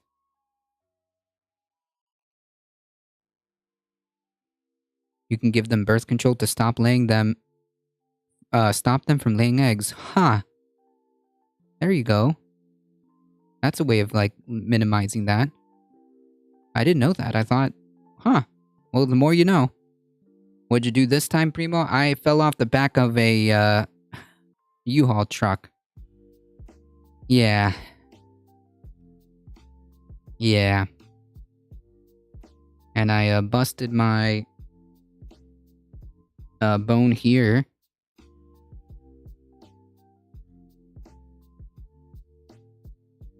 Was in a splint for about a week. It goes back to saving lives. Reaching no more than 1.5 degrees is the goal, but staying under 1.7 is better than 2 degrees, and so on. Each little progress saves lives. Right. I mean, exactly. So, like, it's not... It's just, like, a weird question. Like, okay, so if we pass that, like, the physical, like, feasibility of it, possibility of it, then we shouldn't do anything? Like, I don't know. We do... In a perfect world, in a perfect just world, we would do everything that we can now to make sure that we get to, you know, mitigate and adapt as best as possible, right? I mean, that's any bit of W's that can be garnered would essentially save lives. Chicken started as jungle fowl from Southeast Asia. Huh. Like, it's purely damage mitigation? Oh, yeah, for sure. Yeah. And they're very explicit about this. We're on track for 4+. Yikes. 3 is going to be a killer on the most world, and hard parts are... that are... And hard AF for the parts that are relatively safe-ish. Yep. It's like purely damaging mitigation. Right. Exactly. The message is we don't have a date. I mean, I think Inger Anderson, you know, when she was talking, she said, not, you know, not this year, not next year, this week, not next week, today, not tomorrow. And that would really be the message. We need to get on with this now, or 1.5 degrees will slip beyond reach. And if there is no advance in the kind of pledges that countries are making, you know, before we get to COP27 in Egypt at the end of this year, I think, you know, we may well have to conclude that indeed 1.5 has gone. Though, of course, in longer term, throughout the 21st century, there are technologies, there are approaches that could draw carbon dioxide emissions from the atmosphere and actually start to bring temperatures down. The issue there, of course, is that some of the climate impacts are associated with the peak temperature because irreversible impacts may occur. So basically, it really underlines that message about taking very early action. Thank you very much for that. Next question. I think the TLDR of that one was we can't put like our faith in like some futuristic technologies to save us, you know. We're going the way of Don't Look Up. We're going the way of Don't Look Up. This is, I mean, we're word for word following the plot of that movie. Arnulf of the New Republic. And the question is following. In response to high fuel prices and war in Ukraine, the US and EU have signaled they will build additional fossil fuel infrastructure on either side of the Atlantic, much of which will stay online for decades to come. Are these build-outs consistent with limiting warming to 1.5 degrees Celsius or 2 degrees Celsius? No, obviously not. We do show that fossil fuel infrastructure that we keep building, some of that will be stranded, which means that we will not be able to use it if we want to keep global warming to 1.5 degrees. In fact, what we show is that what we already presently see, or at least at the time when we closed, when we finally looked at literature, which was last October, that approximately 1 to 4 trillion US dollars worth of infrastructure will be stranded, which means that will not be possible already to return fully their investments. So building even more infrastructure either puts reaching our climate goals at risk, or will just cause even more infrastructure to be stranded, and that will have negative impacts on the whole society. So we do need to make choices, and what our report shows that there are also a lot of opportunities through which we could, for example, rapidly reduce emissions and energy use. For example, through individual action, we can reduce very rapidly by 5% our emissions. And also there are longer term opportunities through the more rapid acceleration of renewable energy technologies, which are today among the cheapest, as already my colleague Jim Ski has pointed out, and many other options which can help us to reduce our energy use and also to provide more rapid acceleration of alternative energy sources which do not rely on fossil energy production. Thank you, Diana. The next question is for Ramon. It is from Andy Revkin. The report shows global greenhouse gas emissions have continued to rise, but also says expanding laws and policies, quote, have led to the avoidance of emissions that would otherwise have occurred, end quote. Given complexities like leakage, what's the evidence for that conclusion? Well, first of all, I would like to say that the policies and law is a part of the instrument, I would say, to be applied in responding to climate change. Of course, having a policy, having a law is not enough. It's a precondition, I would say, but to having a result, an effective result out of that policies, out of those laws, necessarily we would need an implementation process that, as I said before, should be inclusive, should be effective, should consider the different participation of the different stakeholders, and it is a set of conditions that should be taken into account to have a chance of success as a result of this process. Reducing energy emissions, as has been already mentioned by my colleague Professor Ski, a good requirement to if we want to limit warming, for instance, to 1.5 degrees Celsius, would imply immediate and significant reduction in the greenhouse gases emission. And also, it means accelerated mitigation, but also it should be equitable mitigation. So the policies and laws in practice should consider this aspect, also in the implementation process, should consider this aspect that should be, I would say, a precondition for having a success as part of those processes. I mean, in short, the response is not enough. Of course, we have been... Yeah, so that's the point. I think that's a very good point. Just because, there's laws, or there could be laws, doesn't mean anything if there's no way of enforcing and getting this actually on board. In other words, you can't just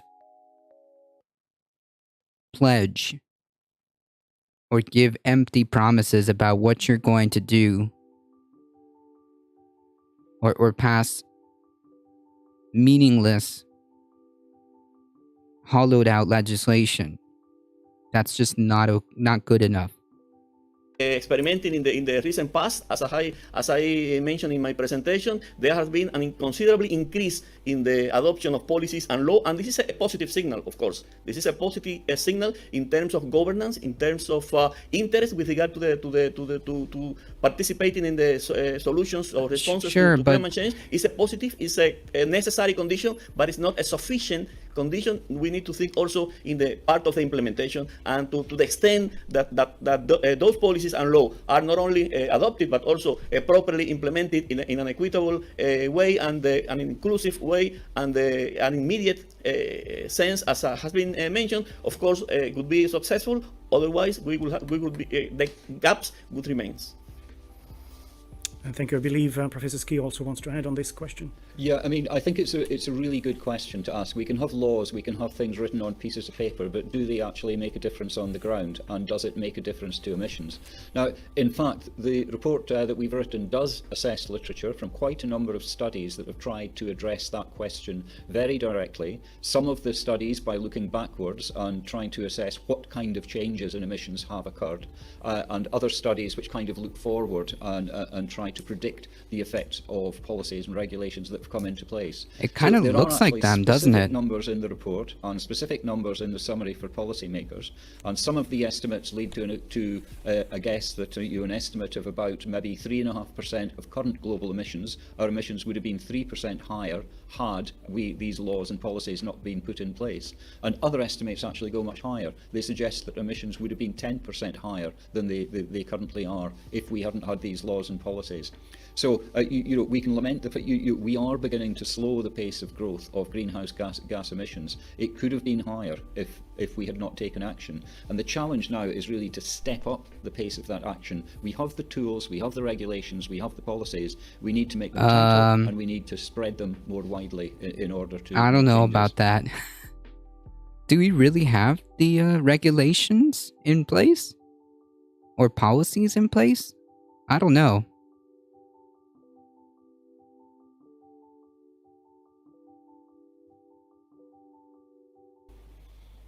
Thank you very much for that contribution. The next question is again for Diana. It's from Amy Westerveld from The Guardian. Can you speak to the roles misinformation and greenwashing play in impacting governments' abilities to effectively mitigate climate change? Yes, thank you for that question.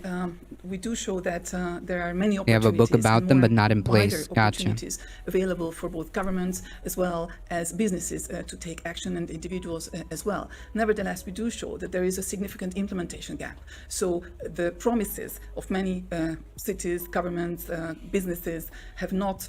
We don't see the progress that they will be able to reach their promises, because there is the emissions are not going in the direction where they would already need to be if we were to fully reach the targets that they have set.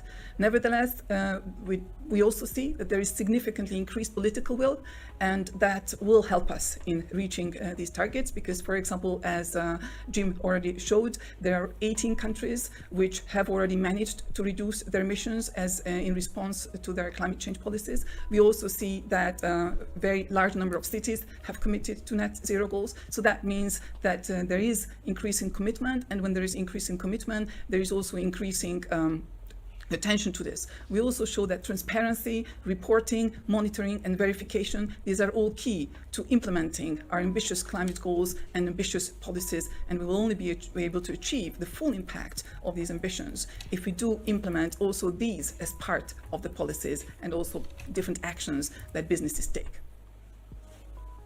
Thank you very much for that response. The next question is again for the United Nations Environment Programme Executive Director. It is from the Arizona Republic. Water security is a top and urgent climate matter in the US desert Southwest, along with other aridifying regions around the world. What is the single most important thing for people living in those areas to understand about what they can do now to protect their access to this critical resource?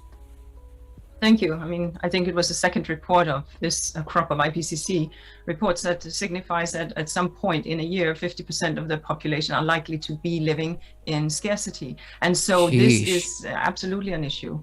So are we then... So 50% of the population, there's how much people? Billions?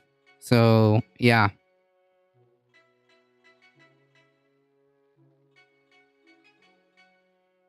Or in these scarce areas, and I will distinguish between poorer regions such as the Sahel and a wealthier region such as Arizona. Are we in the wealthier areas where scarcity prevails, living as if we had no scarcity?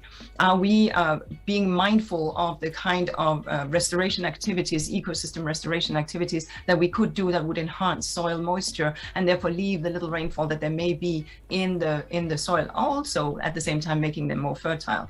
Are we using zero watering gardens? What kind of hardware and machinery do we use for that is water consuming and that is otherwise that could be more water efficient? Do we understand that we can in fact implement and have a much lower water footprint while still living healthy lives with parks and enjoyment? So it is around appliances, it is around awareness, it is around use, and it is also around mindfulness around storage and restoration in poorer zones. Yes, such we know. As the Sahelian.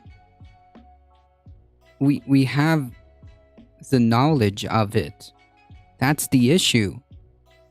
We know where we stand in terms of like the situation, right? Like the information, the studies are here. It's really only about deployment. It's really about deployment of solutions. How do we get these things deployed as quickly as possible? That's it. That's what we need to have. belt from Somalia on the one end and to Senegal on the other. Clearly there it is about restoration. This is why the African Union has started the African Green Belt that sees to and looks towards restoring what has been degraded over since the 70s, when we have seen this ever decreasing rainfall year on year, driven on by climate change. These are the kind of actions that we can take. And so that does become very critical. If I just may, on the issue of policies, the very issue is that having policies that stick, that are, as we heard, also transparent, but also that are reported on by media and held to account. That is where we see the needle shifting the fastest. Declaratory policies that are generic in nature are not the way we will get there. True. It is by getting quite specific, sector by sector, the building sector, the construction sector, the transport sector, as well as the energy sector. That's the way we will get there. And of course, incentivizing with instruments, be it taxes or tax breaks, to enable that these policies are taken up more fast. Thank you. Thank you very much. We're also seeing some interest in the actual work of the Ipcc. The Secretary mentioned in his opening remarks the voluntary contributions by states, as well as the pandemic. So to summarize those in a two-part question, what kind of support the Ipcc is enjoying from the member states, and what has been the impact of the COVID-19 pandemic? This is a question for Dr. Abdallah Moqsid. Thank you, Andre. Yes, Ipcc is basing his work on voluntary contributions. And I will use 3V. It is about financial voluntary contribution. And as Ipcc work should be neutral, because we are assisting research, but we should really be neutral about any kind of policy. This is why we are working with voluntary contribution, financial voluntary contribution. The second V is, and this is the big V, because it is based on the voluntary contribution from scientists. Thousands of scientists are contributing to the high quality of the work of Ipcc. And I think I am happy to see in this press conference we have developed country expert, women, and as well as developing country expert. And this sixth cycle, thanks to the voluntary contribution, voluntary involvement for not only balanced regional representation, but also the openness for new new youth scientists. And this is thanks to this great V, we are providing a good assessment. The other V is a little bit specific for Ipcc, because Ipcc is the best interface between policy and science. And we were not about to achieve an approval if we didn't have voluntary disposition from government to listen to scientists to come with a consensus. Neutrality in regards to policy as climate scientists seems negligent. Bring government and scientists in same table. Yes, of course, the sixth cycle was a little bit, particular, because it was the most intense in the history of the Ipcc. We are releasing 8th report, but also they should be advocating for climate science-based policies. I agree. Spay and neuter all your animals. Yes, my cat is Spade. Is that how you say it? Yes, Spade. We faced the COVID-19 pandemic. And I am happy to say that for the 3 reports, 3 contribution, working group 1, working group 2, working group 3 approval session, all this approval session were handled in virtual platform. And this, of course, requested a huge IT support, huge mobilization, but there are also some positive aspects. I can just give you the example of this plenary. We did have almost 1,000 registered delegation, 1,000 participants were participating or the negotiation of this plenary, because it is virtual. But of course, we demonstrated that we managed the pandemic. The pandemic didn't stop Ipcc to deliver, and we are hoping next time to have it in person. But anyway, we will be able to use this virtual platform to manage any situation, thanks to all the disposition and all the collaborative work. And this is something I want also to highlight. I think the 6th cycle was also a demonstration that there was an excellent collaboration between the 3 working group of Ipcc, as well as between the Secretariat and all the technical support unit under this 3 working group. This is what I want to say. Thank you. Thank you very much. I believe the chair of the Ipcc would also like to add a few words. Yes, thank you. A couple of minutes ago, there were questions about the effectiveness of climate litigation and also some policy instruments. And these are very, very important questions. And I just want to highlight a couple of data that AR6 found. That is the consumption-based CO2 emissions declined in developed countries. This implies that the CO2 intensity in the developing countries declined. This is the example of a very positive policy spillover across the borders. And positive policies, actions taken in a developed countries or some other countries have a spillover effect. So we can be very optimistic about this direction of very ambitious action in the countries. Thank you very much, Dr. Lee. The next question is from Laurie Gehring from the Thomson Reuters Foundation. It is for Ramon. What are now the major barriers to achieving the transition needed? Social, financial?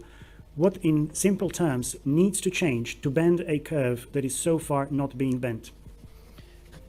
Thank you very much. I would say that this question refers to some elements which are crucial in the debate on climate change and also for finding solutions or responding to climate change.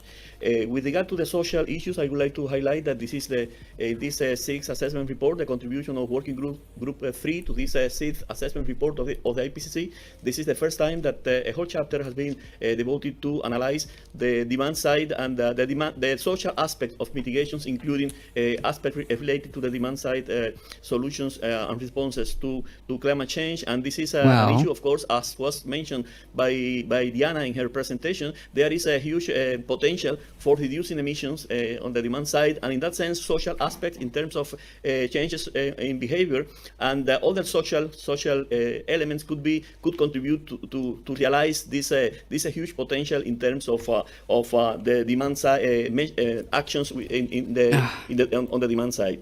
But of course, there are talking about barriers, and of course, there are social barriers as those associated to the social behavior. But there are other crucial barriers that has to do with what is also mentioned in the question, which is finance, technology, and this is crucial for particularly those segments of the world economy which are much more vulnerable, and they are the developing countries, and within the developing countries, for instance, those which are much more vulnerable as small island developing states and less developed countries.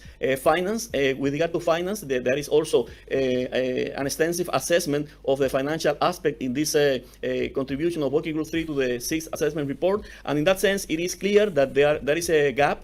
There is a gap with regard to the existing financial flows oriented to climate action and the requirements to... That is a very kind way of saying it.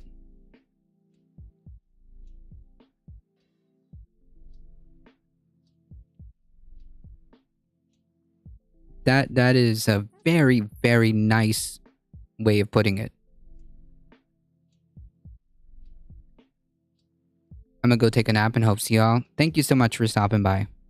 The financial requirement to advance in limiting warming to 1.5 or 2 degrees Celsius, and in contrast to this gap, there are capitals available. There are liquidity available. So the point is, if we want really to advance in that path of limiting warming, following those ambitious goals, we need to think in terms of firstly addressing those gaps, and this is a signal for government, for the international community, also in terms of international cooperation, but because finance and technology are two key aspects that in terms of barriers and in terms of the needs of developing countries for fully participate in this response, in this global response to climate change, that should be properly addressed. And this has also to do with the articulation, the connection of the climate response to the sustainable development goals.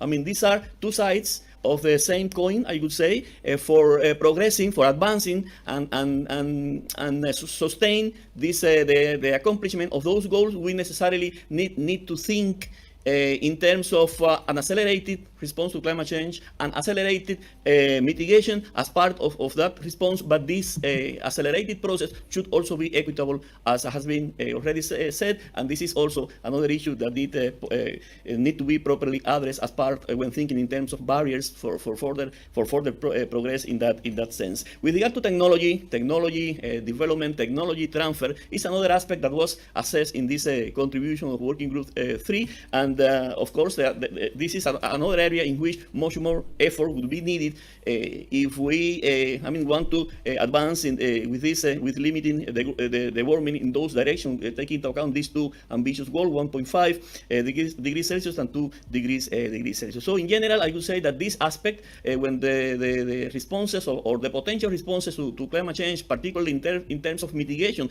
which is the mandate, the main objective of this Working Group 3, when talking about mitigation as part of the responses to climate change, the assessment of not only of the potential but also of the barrier has been a crucial aspect, and of course the intention is keeping these as relevant areas within the work of the Ipcc. I just always considering that the mandate of the Ipcc is assessing relevant literature with regard to these issues and others without being prescriptive in terms of the prescribing policies. Okay, but we're not. We don't have. We're not afforded. We're not afforded the luxury. I mean, they should be making prescriptive solutions that are, policy based, that you can give. They absolutely should be talking. I understand that it could look like scientists are getting into politics, and that could look dicey in terms of optics, but I don't think we have the luxury. I don't think we have that luxury. I think scientists need to be more prescriptive in this issue. I don't agree with that. They're just abdicating any responsibility in regards to recommending or endorsing policies based on their own science.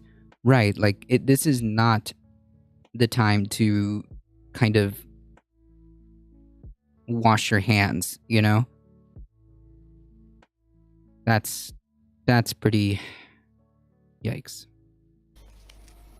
Thank you very much, Ramon. I believe Co-Chair Jim Ski also has something to add on this question. Yeah, very specifically on finance. I mean, we have a dedicated chapter on investment and finance in the report.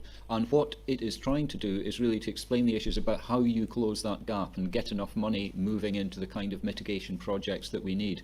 And what's very clear, public money can't do it by itself. I mean, developed country governments have not met their $100 billion a year goal, but the money that is needed is actually in the trillions. It's not a matter of billions. So we need to get private sector money going as well. And there the important thing is that the public sector and governments use the money that they have cleverly in order to incentivize private sector investments. So the challenge there is in many developing countries, the cost of capital is high. So public governments need to put in place steps and use instruments that bring down that cost of capital to make the projects more investable. Yes, and that means things like loan guarantees, export. And we have our role to play too, right? I mean, if you're talking about money wise, I mean, this requires some serious adjustment of priorities and introspection, right? I mean, we just can't keep spending hundreds of billions of dollars yearly for things like, I don't know, the military budget. We spend tens of billions.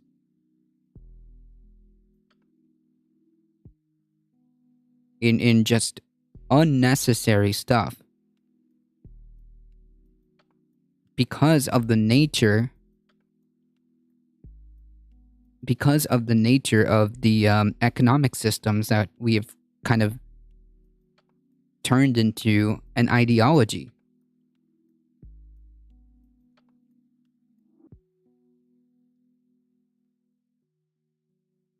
Credit, etc., to make sure that we've the projects ingrained become into our brains this ideology, and it is making it so hard to move away or to even think about alternative economic systems. investable, and that's got to be a big part. It's not just about public money coming through, which may be important, especially for adaptation projects, but from the mitigation side, it's reducing the risks of investing in the projects from pension funds, insurance companies, etc. Thank you very much for that. Just to alert our panelists, we have about 8 more minutes to go. We'll try to squeeze as many questions as possible. Please bear that in mind. The next question is from Janessa Duncombe from EOS.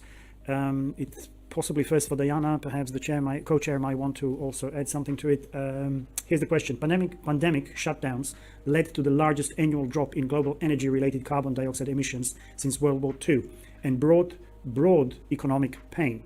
How does the scale of the drop in 2020 compare to what's needed each year to limit warming at 1.5 or 2 degrees Celsius? And what is essential for that doesn't make any sense to attempt to equivocate. The equivocation. Oh goodness, the equivocation of the pandemic to climate change, because like I don't think these are comparable. And furthermore, yes, we had like a blip, a moment where emissions dropped, but they have more than gone up since then. It's not about shutting down necessarily. It's really about reorganizing our priorities. That's what it is. It's not about shutting down.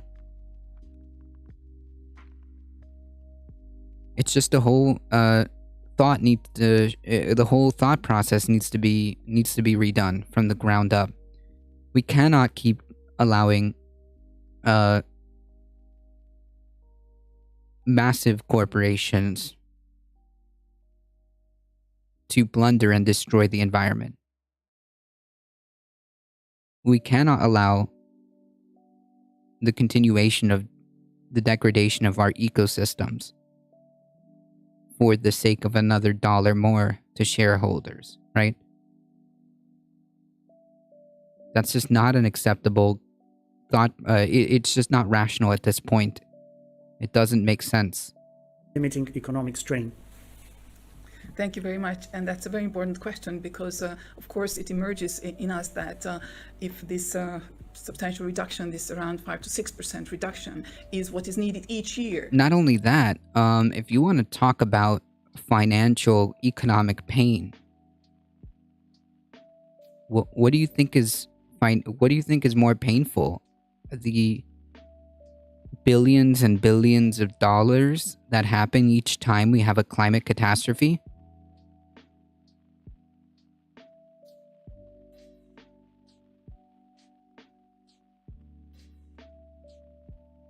Each catastrophe, how much has just a single wildfire in damages, a single wildfire caused in damages? How much does a single massive hurricane cause in damages?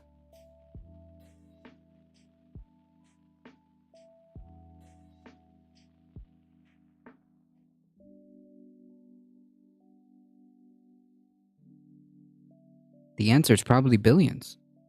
To reach our climate goals, to keep global warming at 1.5. And not only that, it's not just one incident. I mean, a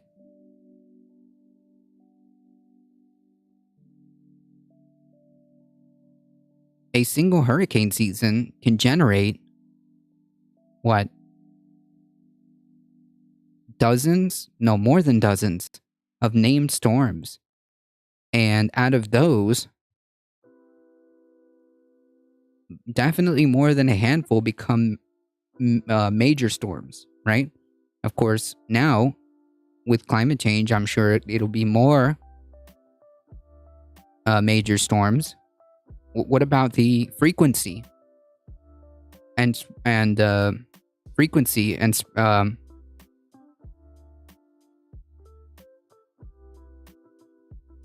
of wildfires? Degrees, then does it mean that we have to be all locked up and go through these austerities to reach our climate goals? But our report shows that in fact the opportunities that we show have actually options to improve our lives. So we show many options. For example, if we design cities better, that means if we don't have to get into our cars to travel far away, because the jobs and the homes and the shopping are near to each other, and we are able to walk or we are able to cycle because there is a safe and bicycle infrastructure. This actually doesn't only cut greenhouse gas emissions significantly, but will also help us with being more healthy, and also cutting urban air pollution. That is also one of the biggest sources of air pollution related health effect and death. So coming back to the pandemic gave us also many further opportunities. For example, the fact that we are now discussing online and have this press conference online, this has been made increasingly acceptable and increasingly possible as a result of the pandemic, because we are improving our digital infrastructure and access to digital services, and generally accelerated digitalization, which is shown in our report to be a fundamental part of many of our responses. Nevertheless, the pandemic also increased many of these barriers that have been just discussed. For example, it needs to be acknowledged that hundreds of millions were pushed back into extreme poverty. Also, many countries have accumulated substantial debt, and that will also be an important barrier to them responding to climate change. Nevertheless, further opportunities come through our responses to the pandemic. As already mentioned earlier in this press conference, that many governments are mobilizing substantial resources to revitalize their economies, and how these resources are spent is really critical to reach not only to again bring the economies back and bring those people out of poverty, but these can be very well also utilized for reaching our climate goals. And here it gives me also a good opportunity to come back to the previous question and add some further information on the previous question related to fossil fuel investments. Because if we invest in low, for example, zero energy buildings, which I have already mentioned that these are becoming increasingly available all throughout the world. Also, we can now retrofit buildings to be net zero. These give us opportunities not only to cut our energy use, but also to improve the health and well-being of the people. And the pandemic has shown that this is very important, because we are spending increasing amounts at home. And so the point is that altogether this pandemic has, shown that we can reduce emissions, but that's not the way how we will have to reduce emissions. But there are many opportunities through the responses to the pandemic, which will accelerate our actions so that we can reduce our there's no real equivalency in the scale that was as a result of the pandemic. Also, if we can go to co-chair Yeah, Jinsky. let me be quick. Looking at the time, we've got a new chapter on demand and consumption, and what that makes very clear, it's not human behaviour alone that is going to get emissions down. It's a mixture of access to and provision of infrastructure and technology. And of course, during the pandemic, it was all done by human behaviour. We all locked ourselves up in our homes and didn't travel. That's not the way to get emissions down in the long term, because you will not see the social acceptability of such an approach. So I think there are very big limitations to the analogy between the kind of experiences we had, especially in 2020, and how you would go about getting demand and emissions down in the long term. That needs planning, it needs investment in infrastructure, it needs provision of and access to technology. Okay. Thank you very much for that. I believe this is going to be our last question. It's from Agencia EFE, from Marta Montojo. And on this one, perhaps I will direct it first to Ramon, and then perhaps maybe an additional comment from the co-chair, Jinsky. What sort of climate mitigation policies that have been put in place so far has had a short-term negative impact on vulnerable low-income groups and small companies, as the authors suggest? And how can governments avoid having such an impact going forward? How much can we rely on the CDR technologies, carbon dioxide reduction technologies? Well, with regard to this last part of the question, CDR is has been also assessed, of course, as part of this assessment of the Working Group 3, and has been considered mainly the different options that were mentioned by my colleague Diana, and for instance include. Let me take one of those options with regard to land-based solutions or land-based mitigation. In that case, for instance, reforestation, reduce deforestation could be part of this, but because contribute to the capture of carbon, in that case biological sequestration of carbon, and in that sense it has a positive effect in terms of contributing to climate change mitigation. I mean, that's part of this the positive side of this technology. But we need to take into account that when applied at very large scales, many of these technologies, CDR technology, can have also adverse effects in terms of the implications of the impacts with regard to the other land uses that has to do, for instance, with the food security, but also with the soil, the health of those ecosystems. It could imply the soil deterioration. It can have negative implications for biodiversity. I mean, all these potential side effect that in many cases are associated to the scale in which. So we can't rely on like these necessarily like carbon capture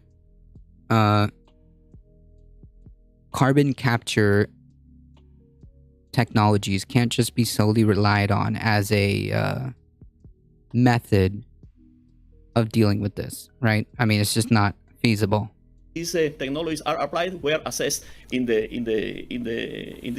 contribution of Working Group 3. Of course, as I said, these CDR technologies are not only considered for land-based responses. There are other options that were also mentioned in terms of the ocean, geological sequestration, and so on. But I took this specific example with regard to the land responses, because there we can see many of these positive in terms of mitigation and adverse side effect with regard to the other negative implication in other areas.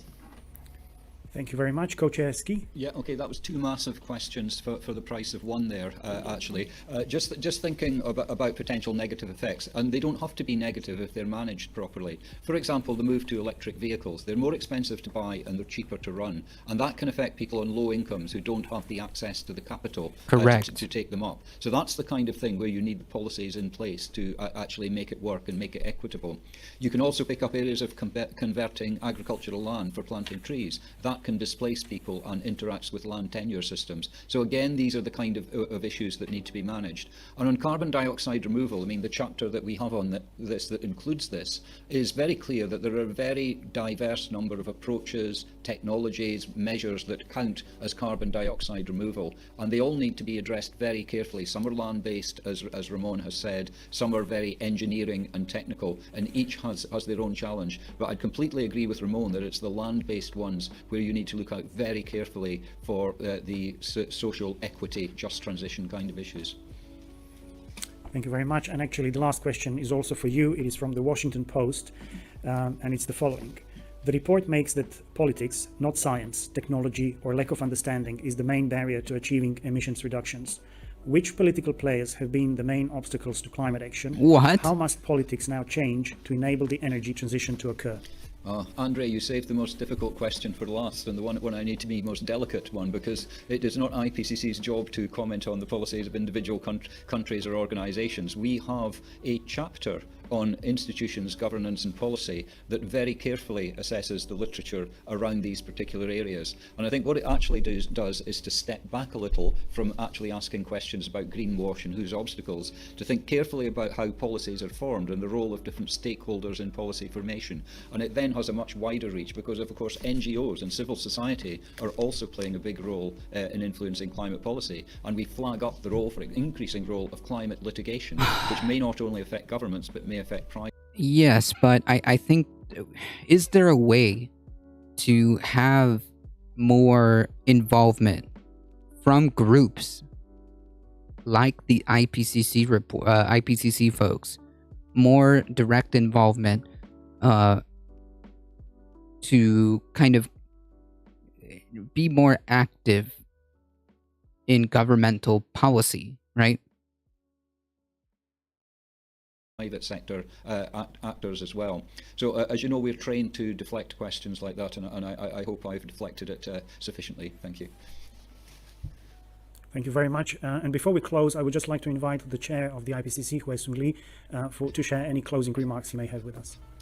Thank you very much. And this report, as you know very well, is released under the rising oil prices. And the oil prices is changing almost every day. And remember, 2 years ago, around this time, exactly April 20th of 2020, the oil price was minus $40 per barrel. So this is the world. And therefore, this increases, rapidly rising oil prices would be just a blip in our journey to the path to net zero. And the world, sooner or later, will realize that this net zero path would be independent of changes in oil prices. Our data support that. Working group, this 3 report indicated that for the last 10 years, the CO2 intensity declined globally, regardless of changes in the oil prices, which was very volatile. So we wish to convey that message to the world. Thank you very much. I wish to thank all of the panelists for their time today and for sharing the scientific findings of the Working Group 3 report, the 3rd contribution to the 6th assessment cycle, which will be concluded in autumn this year when the synthesis report will be again delivered to the public, to the world. I would also like to thank the representatives of the media for attending this press conference. Take care and see you soon. Bye-bye. Okay, we made it. Okay, for a second there, I thought we were not going to make it. All right, folks. Unfortunately, that is all the time I have today. Thank you all for joining. If you guys enjoyed the content, make sure you hit the follow button. Join the YouTubes, join the Discords, do all that awesome stuff. Oops, sorry.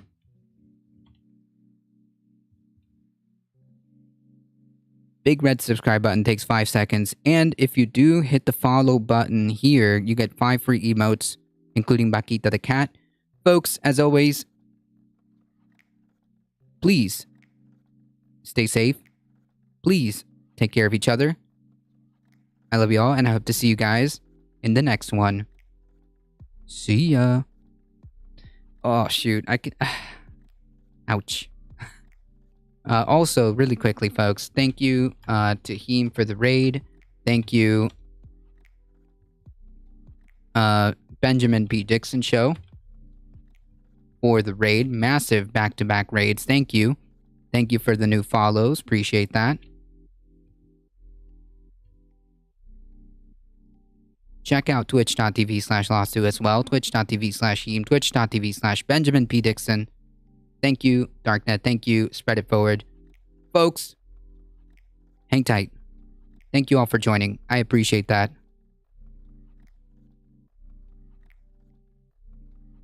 Wait, did I do it right?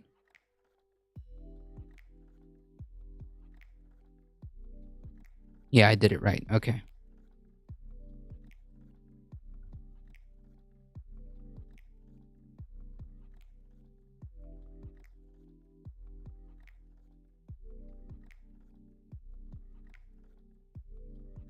Hang tight, folks.